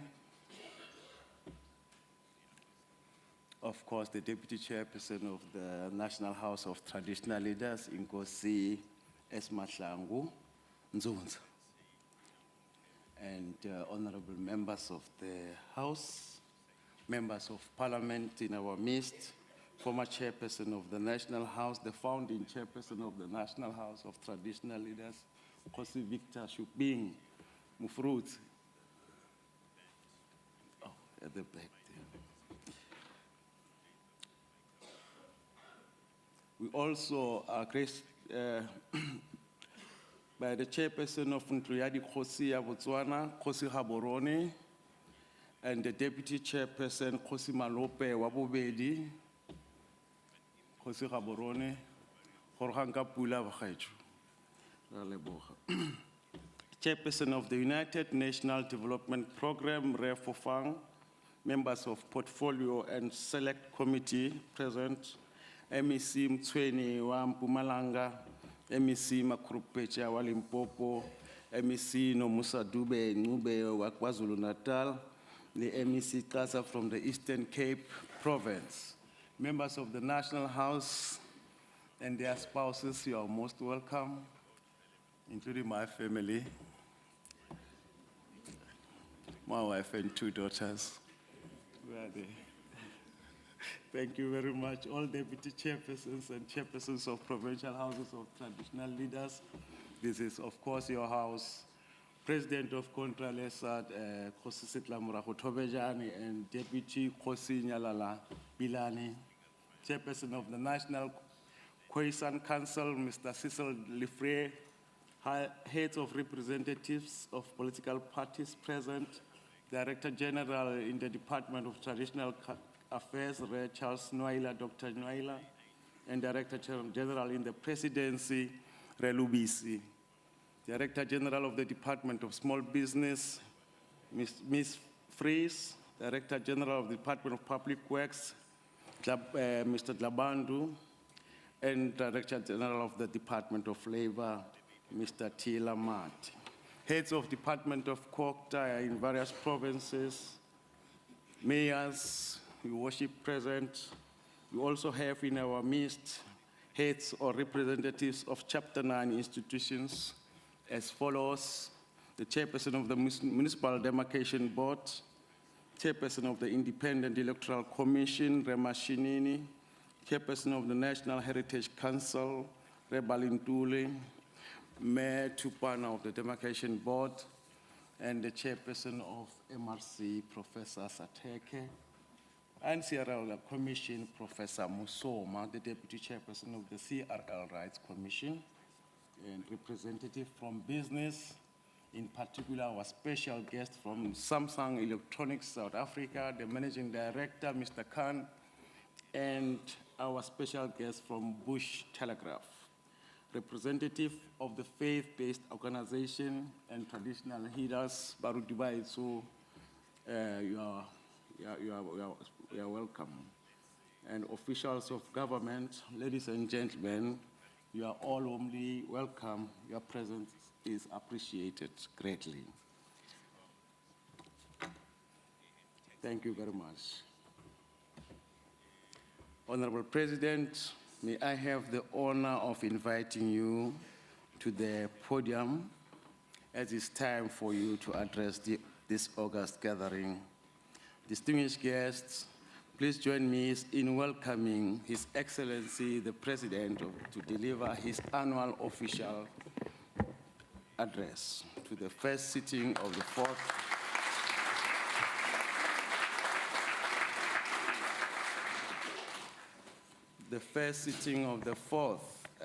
session of the 5th National House of Traditional Leaders. Your Excellency, you may please address the House. Thank you very much, Hoshi Dabezita, Chairperson of the National House of Traditional Leaders, Hoshi Moban, Deputy Chairperson, Inkosi Mahlangu, Minister of Cooperative Governance and Traditional Affairs, Mr. Des van Rooyen, and other ministers who are here, and deputy ministers premiers and MECs, executive mayors, Your Majesties, our kings present here, chairpersons of provincial houses of traditional leaders, first chairperson of the National House of Traditional Leaders, Hosi Suping, honorable members of the National House of Traditional Leaders, President of the Contralesa, Hoshi Tobojane, and members of the Executive Committee, Chairperson of the National Khoisan Council, Mr. Cecil Leflue, and council members, representatives from the SADC countries, Chairperson of SALGA, and local government leadership, Chairperson of the Municipal Demarcation Board, Mayor Jane Tubana, chairpersons of Chapter 9 institutions, representatives from the business sector, clergy, and NGOs, all our traditional leaders present, fellow South Africans, Sanibonani, Dumelang, Tobela, Abshain, Dima Shaloni, Molweni, Huemore, good morning, Lochisan.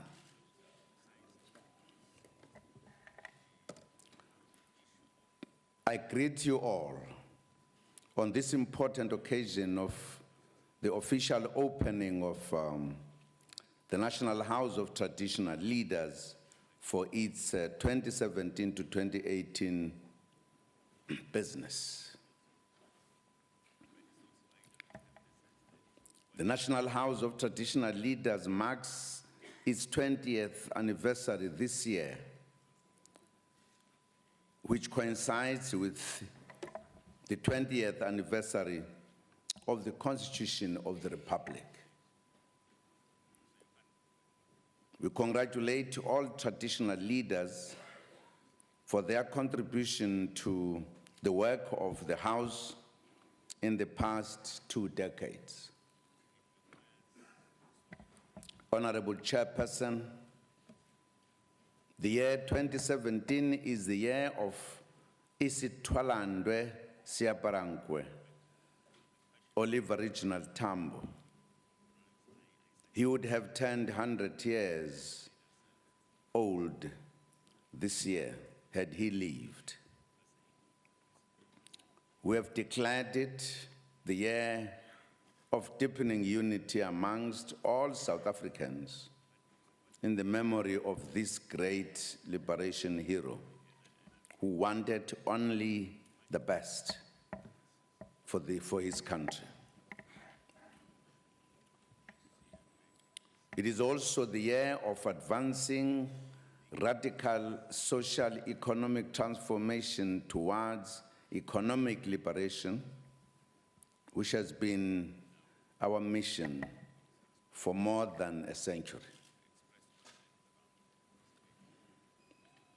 It is also the year of honoring those who sacrificed for this country.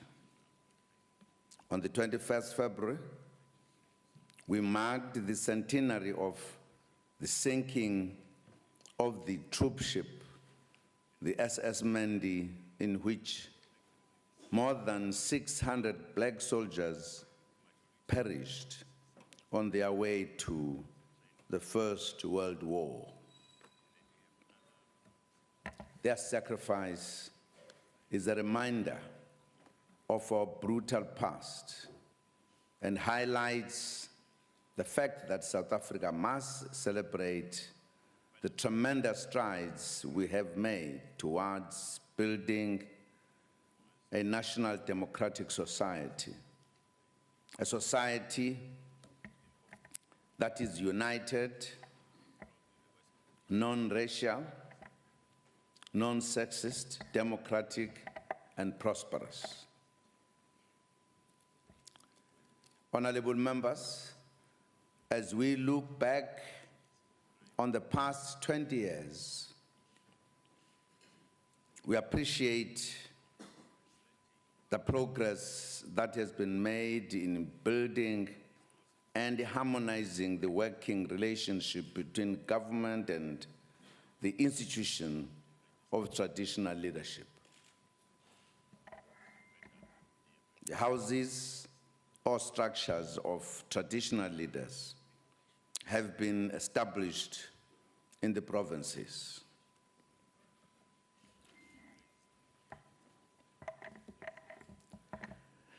The apartheid era, tribal authorities were transformed into traditional councils. We established the Department of Traditional Affairs, thus acknowledging the importance of the institution in our democracy. We are pleased with the participation of traditional leaders in municipalities and also in structures such as the South African National AIDS Council and other forums aimed at improving the lives of our people. Following the last year's local government elections, for the first time, traditional leaders participated in the councillor induction program. Progress has also been made in the resolution of disputes and claims of traditional leadership from 1,244 in 2010 to 169 in 2015. This has been a difficult and sensitive process. Together, we have also assessed the state of governance of traditional leadership institution and have introduced legislation and policies to enhance and improve its standing and operations. There has been the development of legislation like the Customary Courts Bill, as well as the Traditional and Khoisan Leadership Bill. The Customary Courts Bill aims to provide a uniform legislative framework for the structure and functioning of traditional courts in line with the Constitution and to affirm the values of customary law and customs in the resolution of disputes. It also seeks to achieve restorative justice in dispute resolution, promote coexistence, peace and harmony in the communities, and to promote and preserve traditions, customs, and cultural practices. The concerns of women must be noted in the finalization of the bill, as it must not violate their rights or dignity in any way in its implementation. The Traditional and Khoisan Leadership Bill seeks to provide for the recognition of traditional and Khoisan communities, their leadership and roles, as well as the establishment of provincial houses and national house of traditional and Khoisan leaders and traditional councils. The House has rolled out the National House socio-economic outreach programs. Importantly, the initiation policy has been developed in order to save the lives of our boys and young men when they undertake the passage to manhood. We cannot continue losing our youth in this painful manner. There is also continuous engagement with government on issues of mutual concern.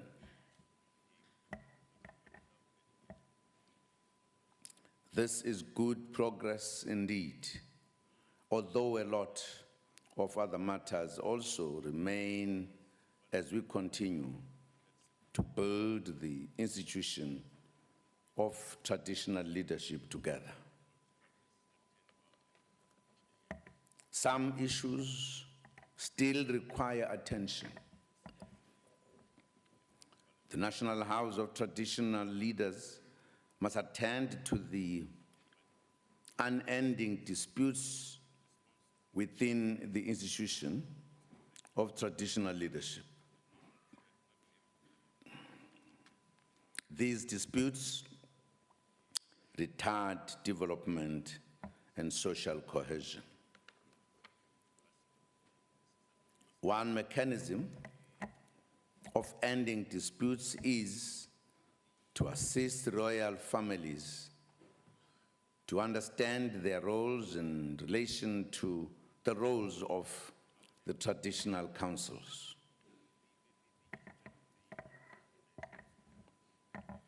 Honorable Chair, with respect to governance, we invite traditional leaders to work with government to make the Back to Basics local government revitalization program successful. Municipalities in rural areas will benefit from the support traditional leaders and structures in the implementation of the programs.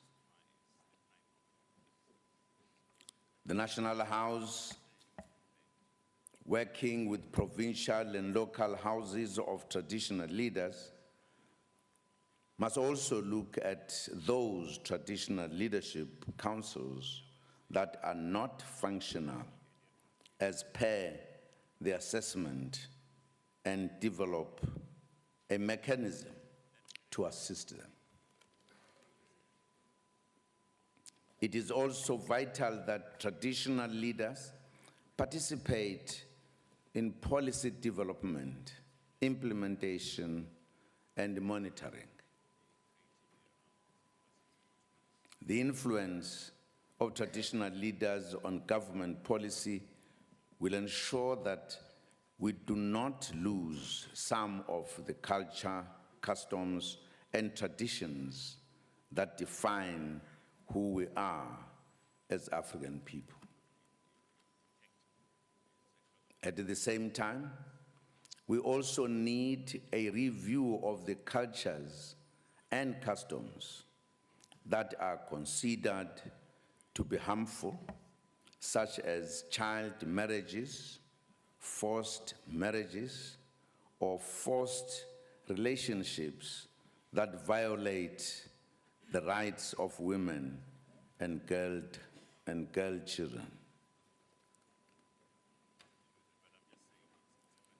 Honorable Chairperson, as we are aware, South Africa is a very youthful country, and this House has a responsibility to develop young leadership talent among young traditional leaders and royals.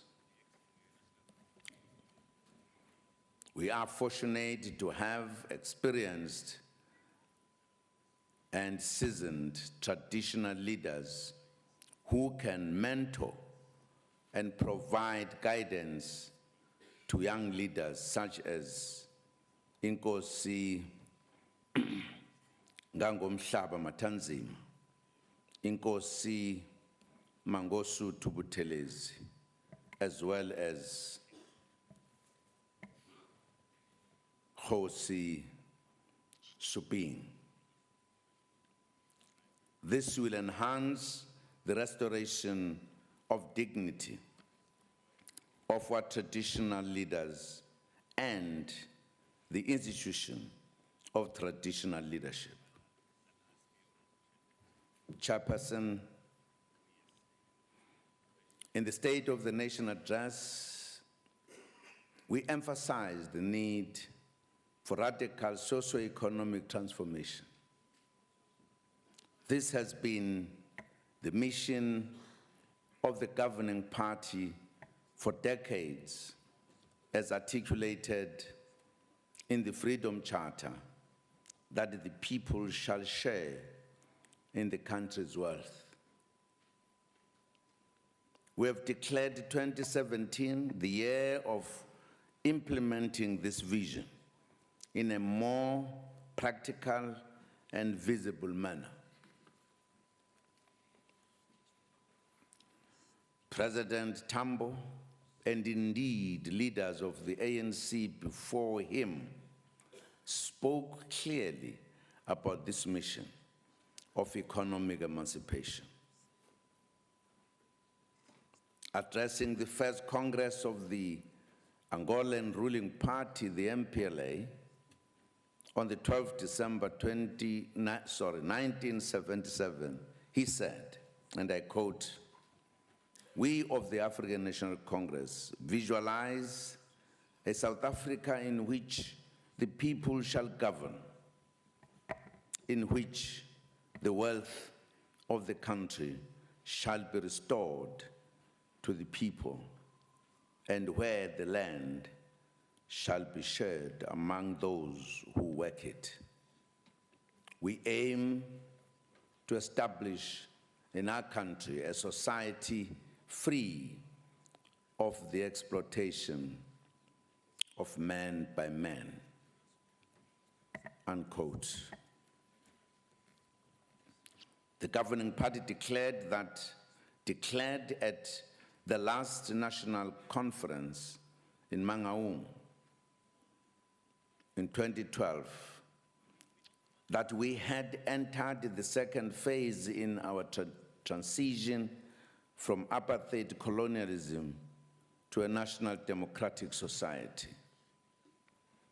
They said that the phase would be characterized by more radical policies and decisive action to effect socio-economic transformation. Today, I wish to appeal to the traditional leaders to join us on this journey. Access to economic power is a key grievance of our people at this stage of our liberation. We'll forge ahead to ensure that the ideals of transformation become reality through practical programs. We have produced enough policy documents and bills. Now is the time for action and not talking, writing, or analyzing. In the State of the Nation address, we gave the definition of this transformation as meaning fundamental change in the structure, systems, institutions, and patterns of ownership, management, and control of the economy in favor of all South Africans, especially the poor, the majority of women are African and female. For purposes of thorough understanding of what we mean, let me repeat this paragraph. In the State of the Nation address, we gave the definition of this transformation as meaning, if we talk about radical socio-economic transformation. What is it that we are saying?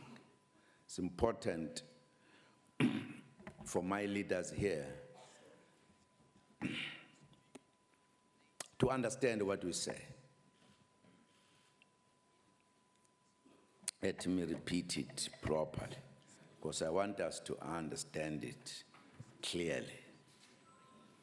In the State of the Nation address, we gave the definition of this transformation as meaning fundamental change in the structure.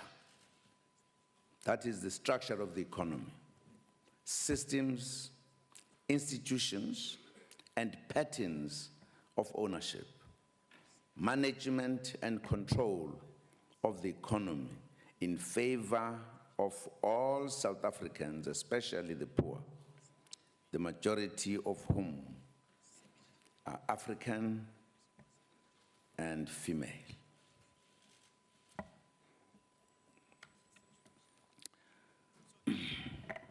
Chair and Your Majesties and all traditional leaders, at the heart of our problem as Africans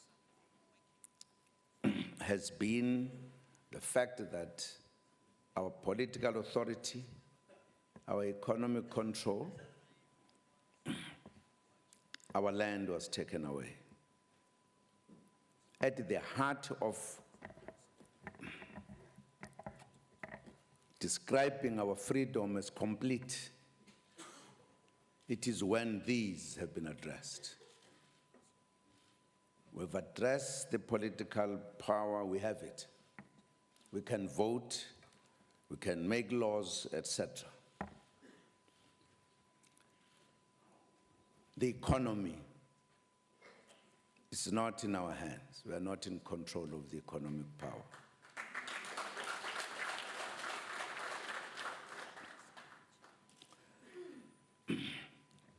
The critical element of the economy is the land. Our land was taken away, it's not in our hands. And therefore, the issue of the economy, when we talk about radical change, part of the reason I said at the beginning, the time to talk and write and analyze has passed. It is time for action, concrete action.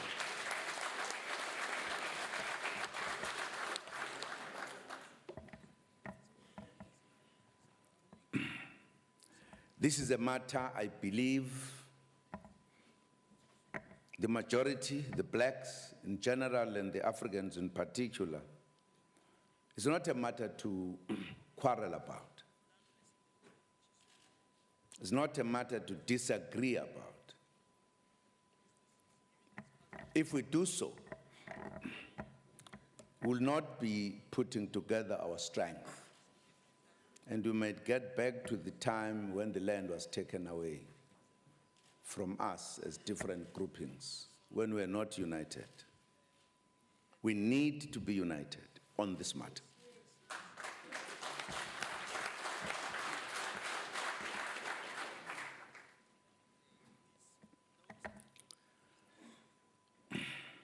Ministers and deputy ministers will periodically give me reports on what they have done to ensure radical socio-economic transformation in their departments to ensure the empowerment of black people and Africans in particular.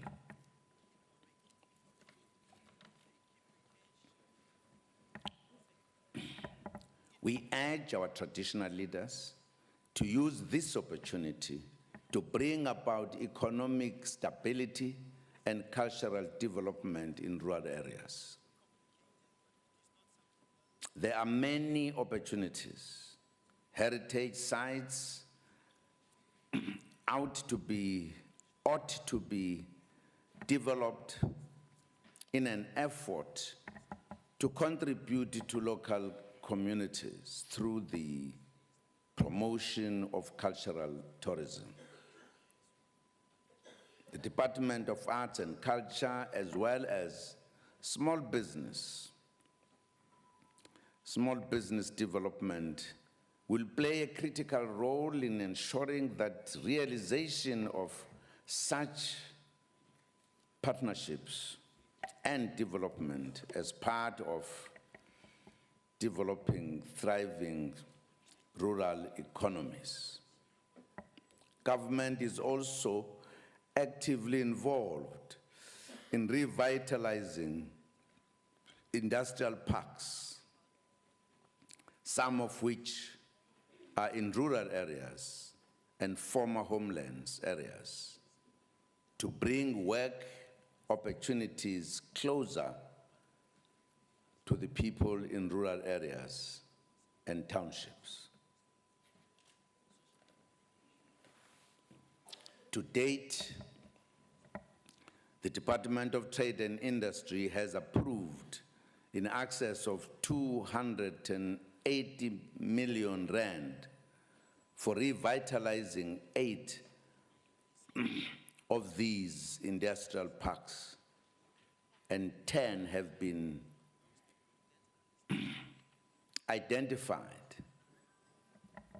for revitalization.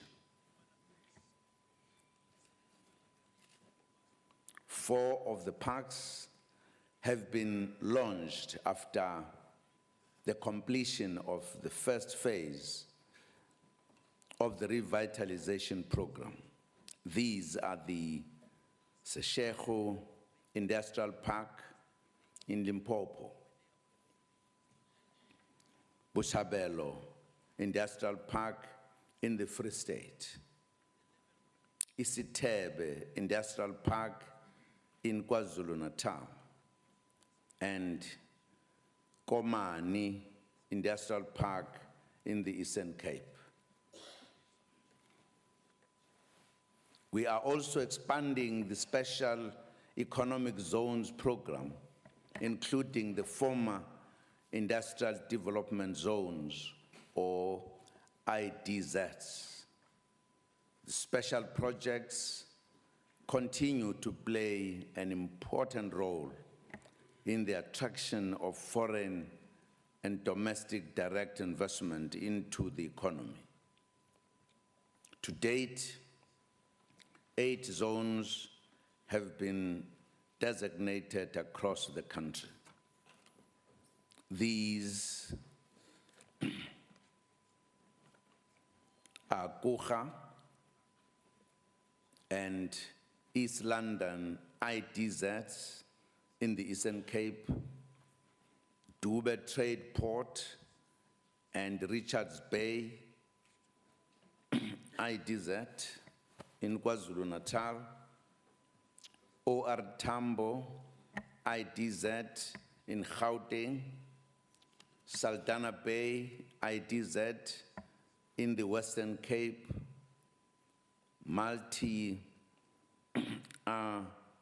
Pofung IDZ in the Free State, and Musina Makadu SEZ in Limpopo.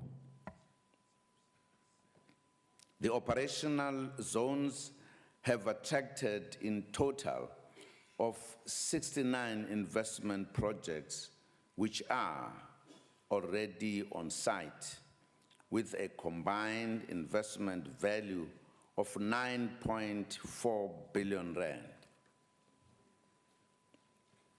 In addition, there are already signed investment projects which are being prepared for rollout with a total investment value of 41 billion rand. The industrial parks and special economic zones must help us create jobs. They must also provide business opportunities for companies owned by black people.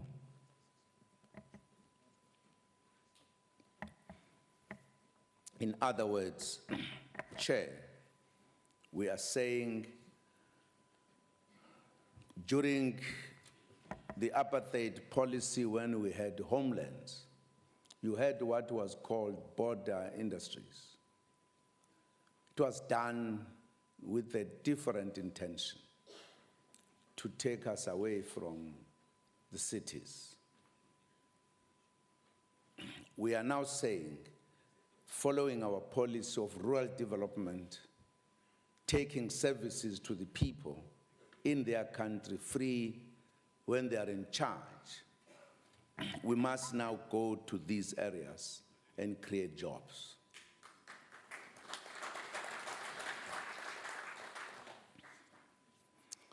So that we can reduce the number of people who leave their areas to the cities. And because the infrastructure in the cities was not meant for all of us, they end up staying in what we call informal settlements.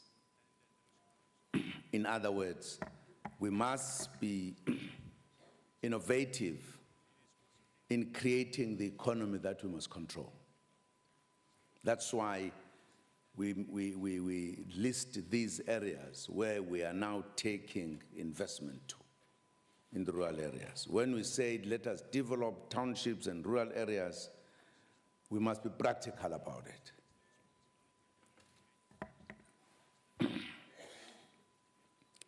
What does this mean? It means we must work hard, stop quarreling among ourselves. We must push government to make it easy for us to open our own banks so that we can have money circulating among ourselves and grow ourselves better economically and be in control. That's what it is all about.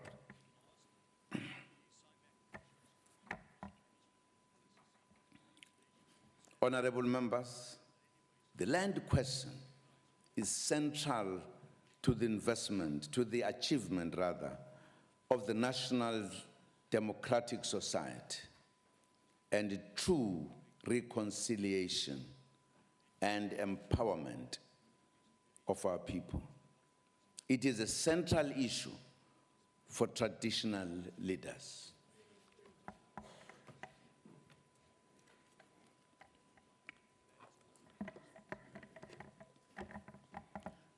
We have identified the weaknesses in the land restitution and redistribution program. The willing buyer, willing seller principle did not work effectively. It made the state a price taker in an unfair process. In addition, there are too many laws dealing with land reform, which causes confusion and delays. You can claim land today, by the time your people get it, you'll be dead.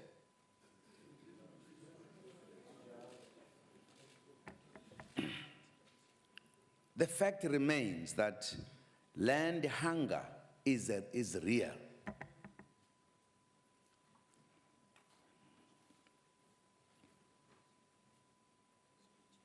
This is not surprising, as this was the fundamental question at the center of the liberation struggle.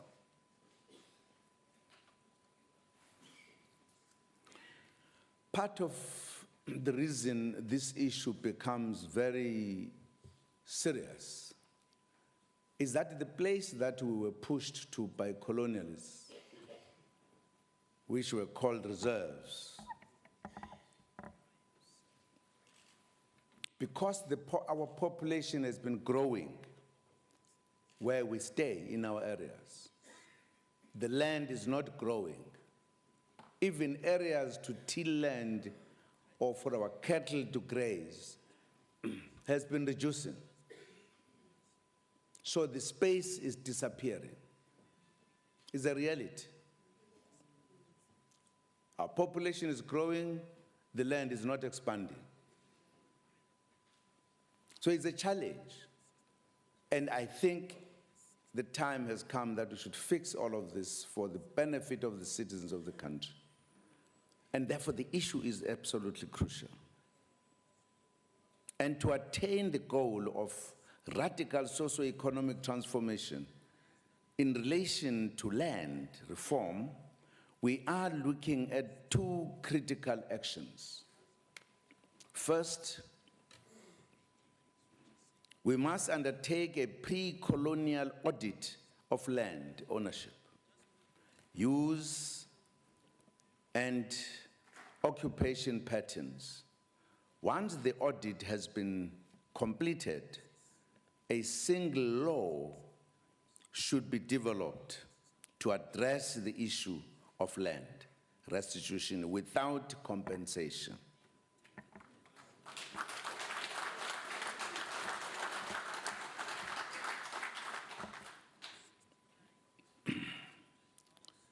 The necessary constitutional amendments would then be undertaken to effect this process.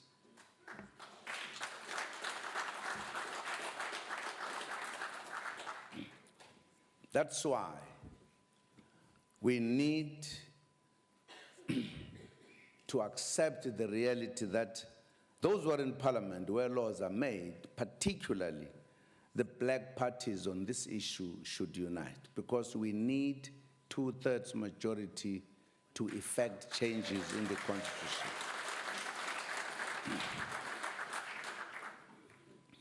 We can't fight over nothing and not deal with the real issues when we are where laws are made, and waste time instead of creating the legal institutions to address the problems we have of inequality, poverty, and unemployment.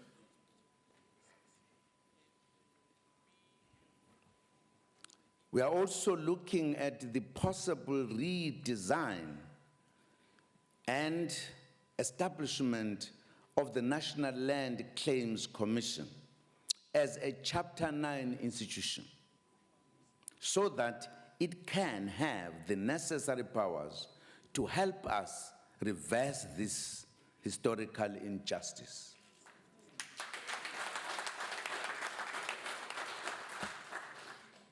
This will also require a constitutional amendment.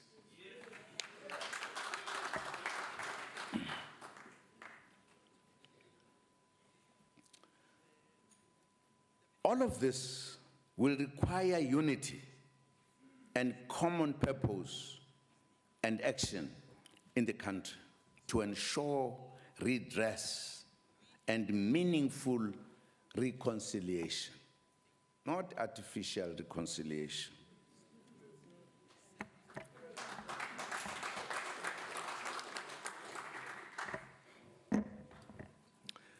Naturally, government and the governing party would want to ensure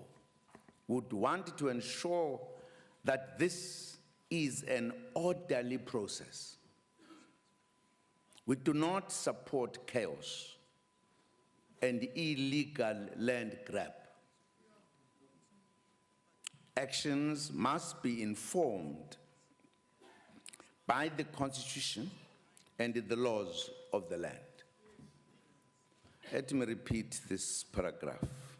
It's important for us to understand so that we are not misled. Naturally, government and the governing party would want to ensure that this is an orderly process.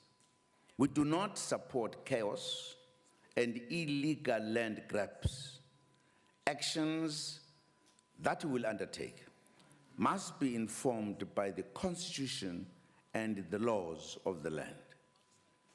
That's the reason why I'm pleading that particularly the parties that represent the historically disadvantaged people must unite on these matters so that we have sufficient majority in Parliament legally to take these decisions.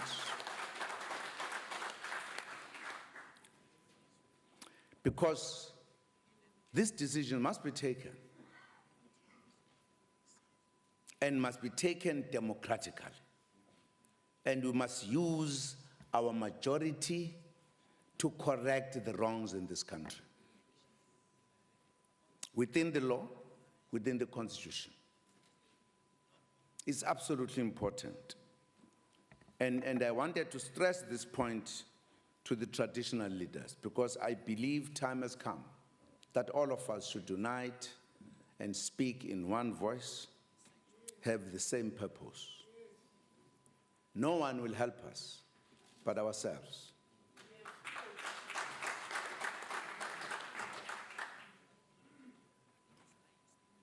In the meantime, land reform continues on the basis of existing laws when we have not changed.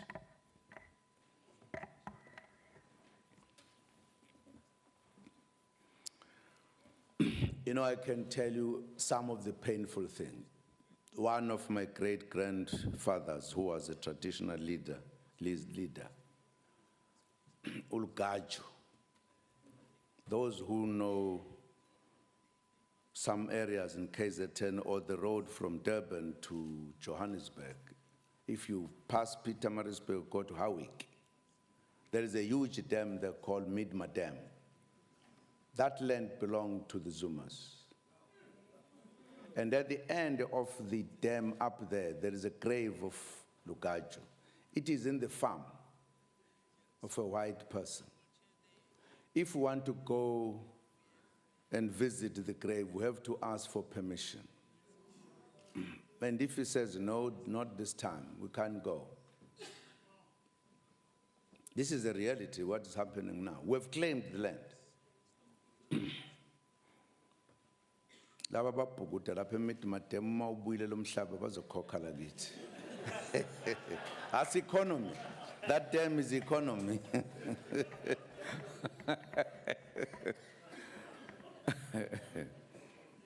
There could be many of such examples, even worse than this one. The small town that you go through called Howick, the British came to ask one of my great-grandfathers, Nkosi Mafahleni, asked permission to build that small town. Asenteli rent khona manje ngokudala. Manje ngabhekile kahle. That's economy. Chair, we urge our people that when land is made available, it should be utilized to produce food so that we fight hunger and poverty. Government has committed itself to support black smallholder farmers. We have realized that we did not do it properly at the beginning when the first land claims were successful. Because people were asked, do you need your land or do you need money? Money, because impande yeso, it's the root of all evils. people said, we want money. And because they had to distribute whatever, no matter how much millions, by the time they got the money, it was peanuts. So it made no impact. So we think we need to help our people. The question of asking them a question is not there. Bring the land, help them how to make the land productive, to be economical. That's what we need to do, and I think we should work together with the traditional leaders on that matter. To date, an estimated amount of 2.5 billion rand was made available for the provision of livestock feed, water, infrastructure, drilling, equipping, and refurbishment of boreholes, auction sales, and other interventions. The Department of Agriculture, Forestry, and Fisheries continues to support food production by women in rural areas and other subsistence farmers through the program called Fesatlala or Oshindlala that we launched a few years ago. Last week, we launched the Operation Pakisa program to improve the performance of agriculture, rural development, and land reform. A lot of good work has been done by government, business, labor, academia, professional organizations, and agricultural organizations to boost our agricultural sector. We impressed upon them to ensure that land reform and black advancement in agriculture feature prominently in the work of this Pakisa program as well. By the time the various sectors sign an agreement in July this year, the outcome must be one that advances radical economic transformation. It should not be business as usual. Honorable Chairperson, another key grievance of our people that I want to share with traditional leaders for support is the high crime levels in residential areas. There are communities where people cannot even walk freely in the streets because of marauding gangs. I visited Nyanga and Soshanguve townships, and I am worried by what I heard from the communities and the police. Crime is serious, and we must work together to eradicate it. Our people cannot coexist with crime. Drug trafficking, human trafficking, hijackings, robbery, rape, and all other horrible crimes. Let us refuse to tolerate crime. We have tolerated it for too long.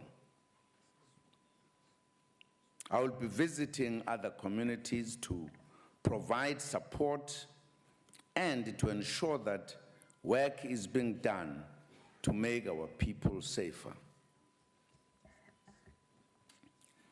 I look forward to working with our traditional leaders in this campaign to make our people safer from these ruthless gangs.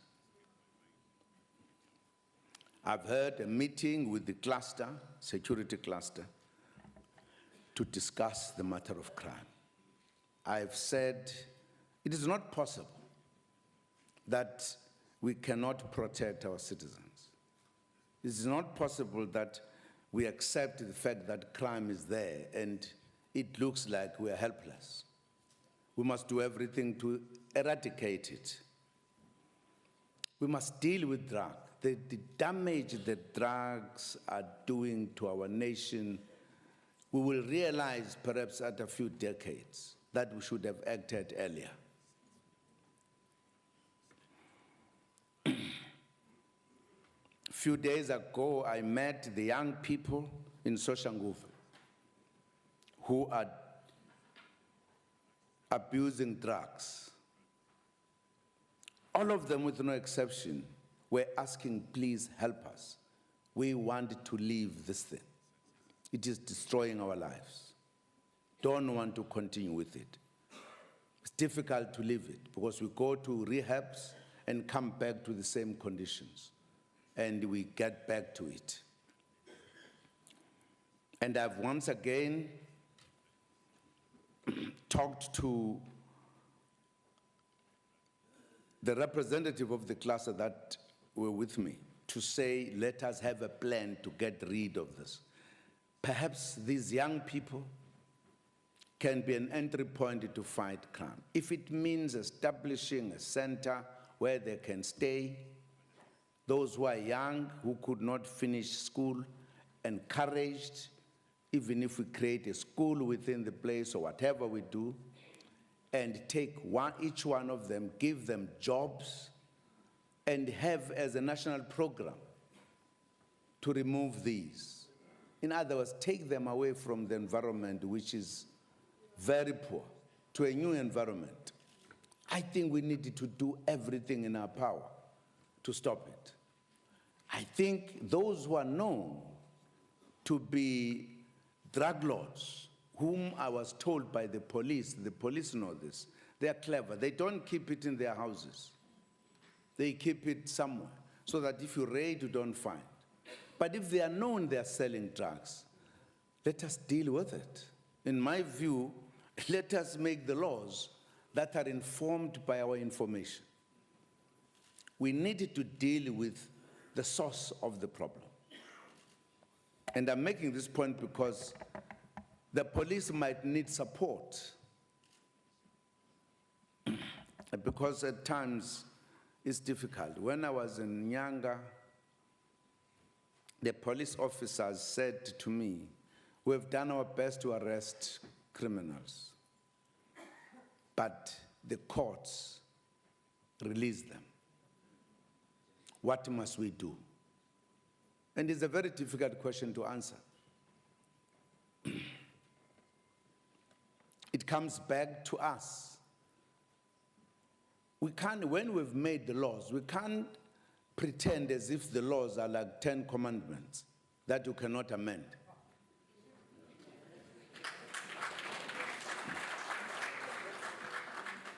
Our laws were made by us.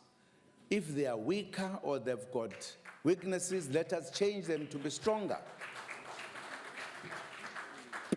So I've said to the cluster, look at the situation because you must eradicate crime and make the laws that are going to help us to eradicate crime. You can't stay with it because the law says this as if the law was made in heaven.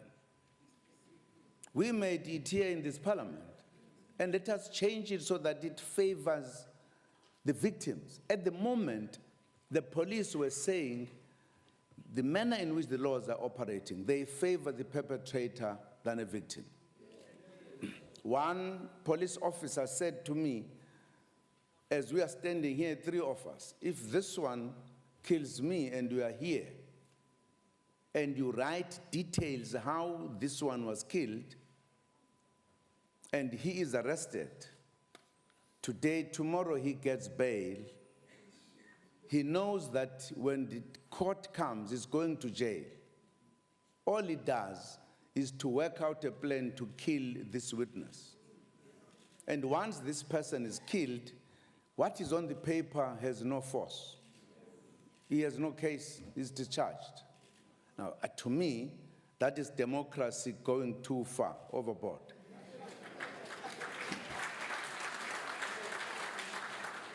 Because not that it is not known that criminals go out to plan to kill people in order to remove evidence.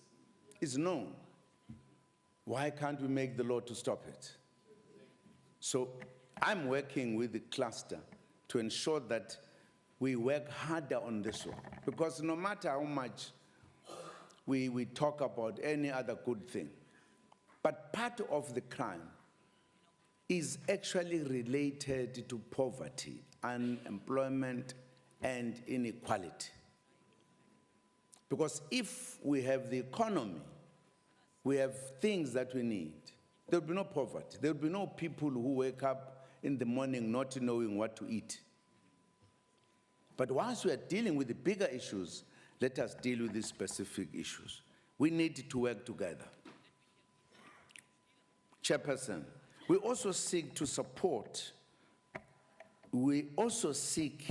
support of traditional leaders as we deal with another key grievance that we have received from our people, the need for the government to manage migration better than we are doing currently. Some of the tensions that cause violence sometimes between our people and foreign nationals, including brothers and sisters from the continent, arise from problems that need to be resolved or solved. We have received complaints that government must improve the management of the borders and curb illegal immigrants, as it is dangerous not to know who is in the country and what they are doing. This is true. There is a country in the world there is no country in the world that encourages or freely allows illegal migration. South Africans cannot be expected to be different in this regard. Substantial progress has been made towards the establishment of the Border Management Authority, which will be responsible for border law enforcement in the entire border environment and at posts of entry or ports of entry. The BMA is being established to facilitate and manage the movement of people and goods in a safe and secure border environment and under a highly capable, integrated, and command and control-driven national border law enforcement organ of state. We are convinced that this institution will greatly enhance our work in managing our borders and immigration. We have also received complaints about the employment of illegal immigrants. The Department of Home Affairs is working on this matter and will be cracking down on employers of illegal immigrants.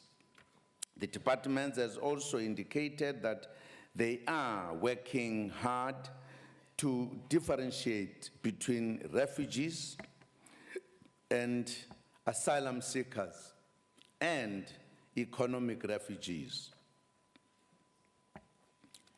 Government will continue to provide humane assistance to all refugees and asylum seekers in our country. We recently opened the Desmond Tutu Refugee Reception Center in Pretoria to improve efficiency and support to refugees and asylum seekers. As part of promoting economic opportunities for our people, we made a call to provincial governments and municipalities to work with government to revitalize townships and rural economies, including, in particular, the general dealers and spaza shops. In other words, we want to revive the small towns in the rural areas, make them vibrant, create economies. We are aware that the ownership and management of the tuck shops and spaza shops is another bone of contention between citizens and foreign nationals in many townships. We do not want to dismiss this grievance by saying people are xenophobic. We have to ensure that the competition for scarce economic opportunities and resources does not cause serious tensions and violence. Another grievance from local is the hijacking of buildings and some houses which are used as drug dens and brothels, which involve child prostitution and trafficking. Government, through the Interministerial Committee on Migration, is looking into very grievance in order to find lasting solutions. As we undertake these investigations and discussions, we appeal to our people not to allow the actions of a few criminals to turn them against their brothers and sisters who are here legally, who are law-abiding, and who contribute to our socio-economic development program. We have been living together for decades, peacefully and harmoniously, even at the height of apartheid oppression.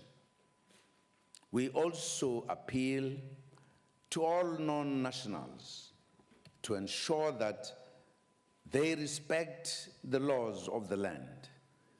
Involvement in criminal activities will not be tolerated and will be dealt with according to the laws of the country.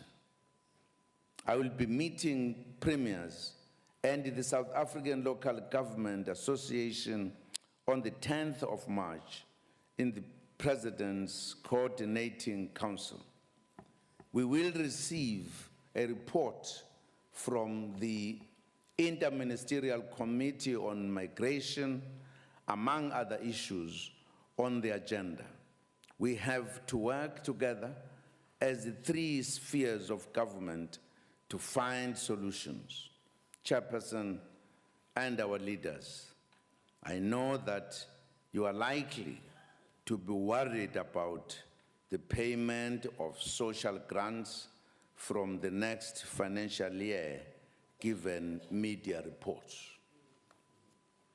Social grants or social assistance are our most effective poverty alleviation program as the democratic government. We are proud of the progress we have made in putting many families out of poverty and misery, especially the elderly, persons with disability, as well as orphans and vulnerable children. I have confidence in the ministers of social development and finance. They are working hard with the support of their colleagues in cabinet to ensure that all our close to 17 million beneficiaries receive their grants. We have continued with this program in spite of criticisms and opposition to many who say it creates dependency, because we know the importance of ensuring that poor and the vulnerable are able to put food on the table. Siyabathembisa bonke abathola izibonelelo zikahulumeni ukuthi uhulumeni wenza konke okusemandleni ukuthi bayithole imali yabo ekupheleni kwenyanga. Honorable Chair and honorable members, when we last met, the country was in the grip of a serious drought. The situation has improved in most provinces except here in the Western Cape. In the recent days, we have realized that the dams are declining by more than 2%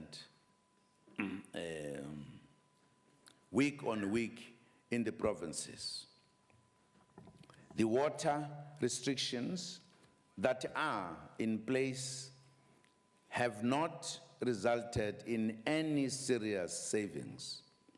The Department of Water and Sanitation will be tightening water regulations in municipalities across the province.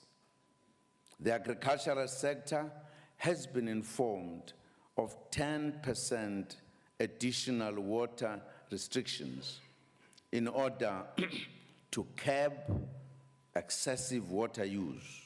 The water restrictions will remain until the dams fill up at least to 85% of their capacity.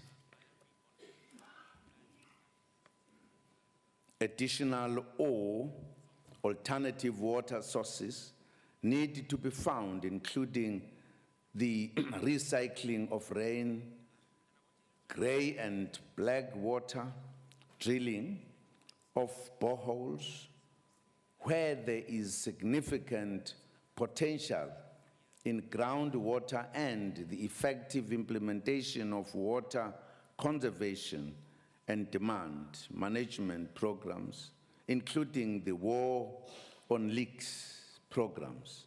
National government will continue to support the Western Cape during this difficult period. We urge provinces that have had good rains to remember that water must not be taken for granted.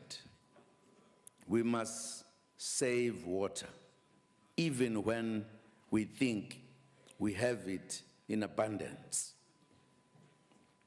Honorable members, we congratulate you once again on the 20th year of this august House and 20 years of the National Constitution. We look forward to another 2 successful years of working together to achieve economic freedom for our people. It is an achievable goal. The 2 years I'm talking about, that's when I pension. Only 2 years is left. Ngiyophumula nami kancane. Funa sisebenzisane kahle during this time. But,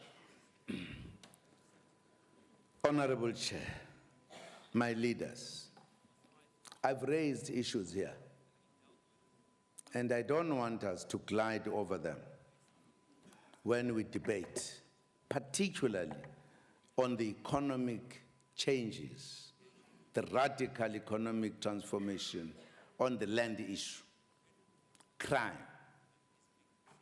These are issues I want to suggest we don't just discuss for the sake of discussing. If I had the right to request you, I would have said these matters, the weighty matters, I would have said the provincial houses first must discuss and make concrete proposals that they must submit to the National House. So that the National House would put them together and present them to government as proposals to help us achieve these. And also define your own role. What is it that you think you will do to ensure that working together with government, we can achieve economic freedom and get rid of the crime in our country and have our land back? These are issues that if they're not resolved, as I said in the State of the Nation address, reconciliation in South Africa will be difficult. Uma ngikhuluma ngesiZulu, uma uhlala nomakhelwane wathatha inkomo zakho uyasenga uyadla zonke insuku wena ulambile, uzohlala kanjani naye ngoxolo? Habe bekusiba sisuthu hantle beklai beya kaSuthu. Yeah. These are issues I believe are matters we need to talk about and take resolutions. I think if we don't do it, we'll suffer forever. And we'll think God has given us his back. He does not like us. No. God gave us everything for us to do things for ourselves. God help those who help themselves. Thank you very much.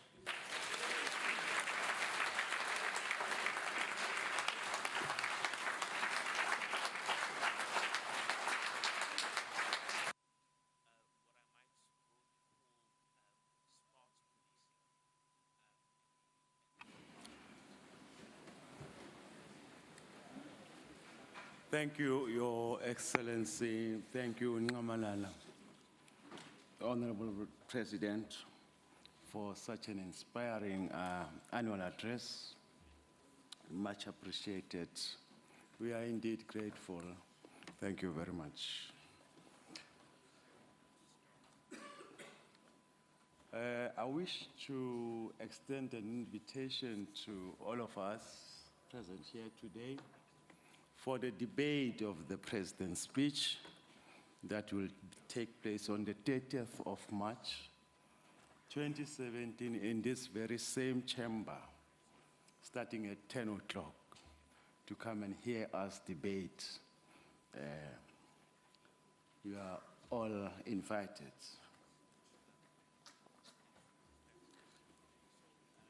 I'm now going to the final item, that is announcements. It is said that lunch will be served at Mrch building, that is the Camp Coast restaurant, and ushers will help us for directions. Now, photo session is at the entrance of the NCOP building.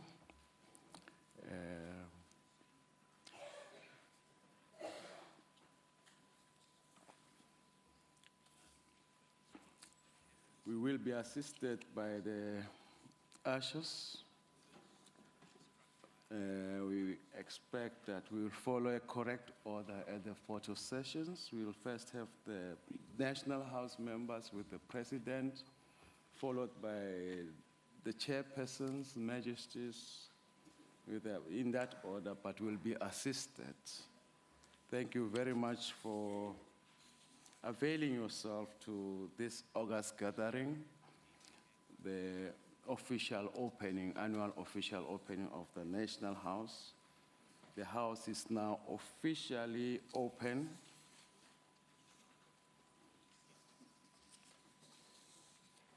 We have now come to the end of our session, and this House is adjourned until the 30th of March. Thank you. All rise.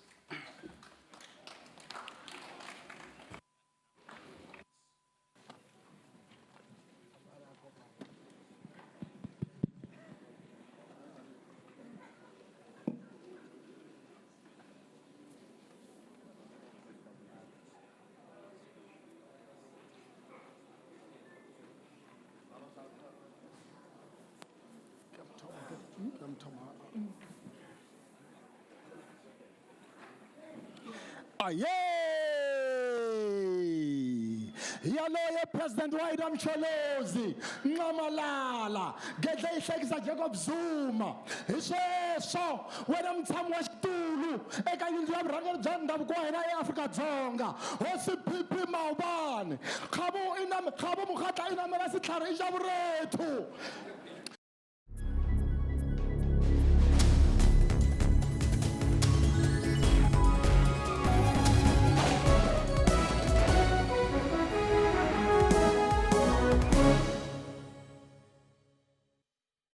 The only way to pour the perfect beer, this professional barman would tell you, is into a glass tilted at exactly 45 degrees. Oh, bless you. Bless you, sir. Bless you again.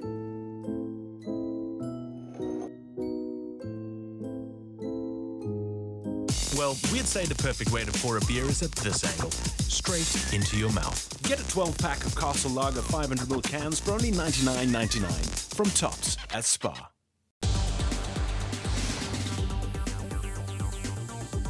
Technology is all around us and some can't live without it. There's also the problem of internet connectivity. I was speaking to a robot.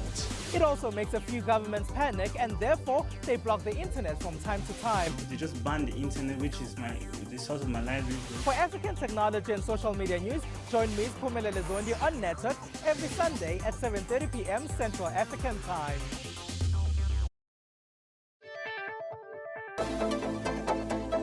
When cell phones get cut off, people say Mdluli was listening. Who are you? We have to approach Dennis Breitenbach, who was the prosecutor by then. The DA parliamentarian? That's correct. The one who was making halabaloo about me. There are allegations here that you abused the slush fund. What do you say to that? We don't have slush fund. I don't know about slush fund. I respect the fact that you cannot talk a lot about the Secret Service and all that. I guess that's the norm internationally. Yeah. But how do we know that you, Richard Mdluli, are not abusing the funds of the state? You are counted amongst the president's men. Are you? That is rubbish. Also the matter of General Boysen in KZN. He's not speaking very well of you. No, that one is talking rubbish. You are perceived to be very powerful, General, and you know, people who don't agree with you seem to pay the price. What is happening with the Oparamkhube case? No, I'm surprised because, as I've said, I'm a person of people.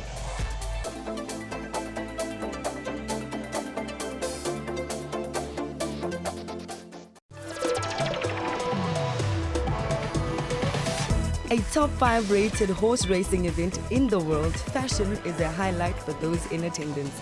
All decked out in blue and white, the Lomorians Queen Plate is the premier event that kicked off everyone's social calendar. That it was all part of my master plan to cast John Legend but deprive him of his normal instrument and give that one to Ryan. The House of Truth is not just a name. It is a religion. It is a lifestyle. It is a conviction that drives us. What really excites me is how people have kept it very simple and also played with the theme and how each person has interpreted it in their own way. To stay updated with all the current entertainment news, tune into Trends every Saturday from 12 to 1. Typhoid outbreak that broke out in Zimbabwe's capital late last year has claimed the life of a 13-year-old girl in Harare's township of Mrch. Most residents have put the blame on the Zimbabwean government for the debilitating economic situation. There is no interest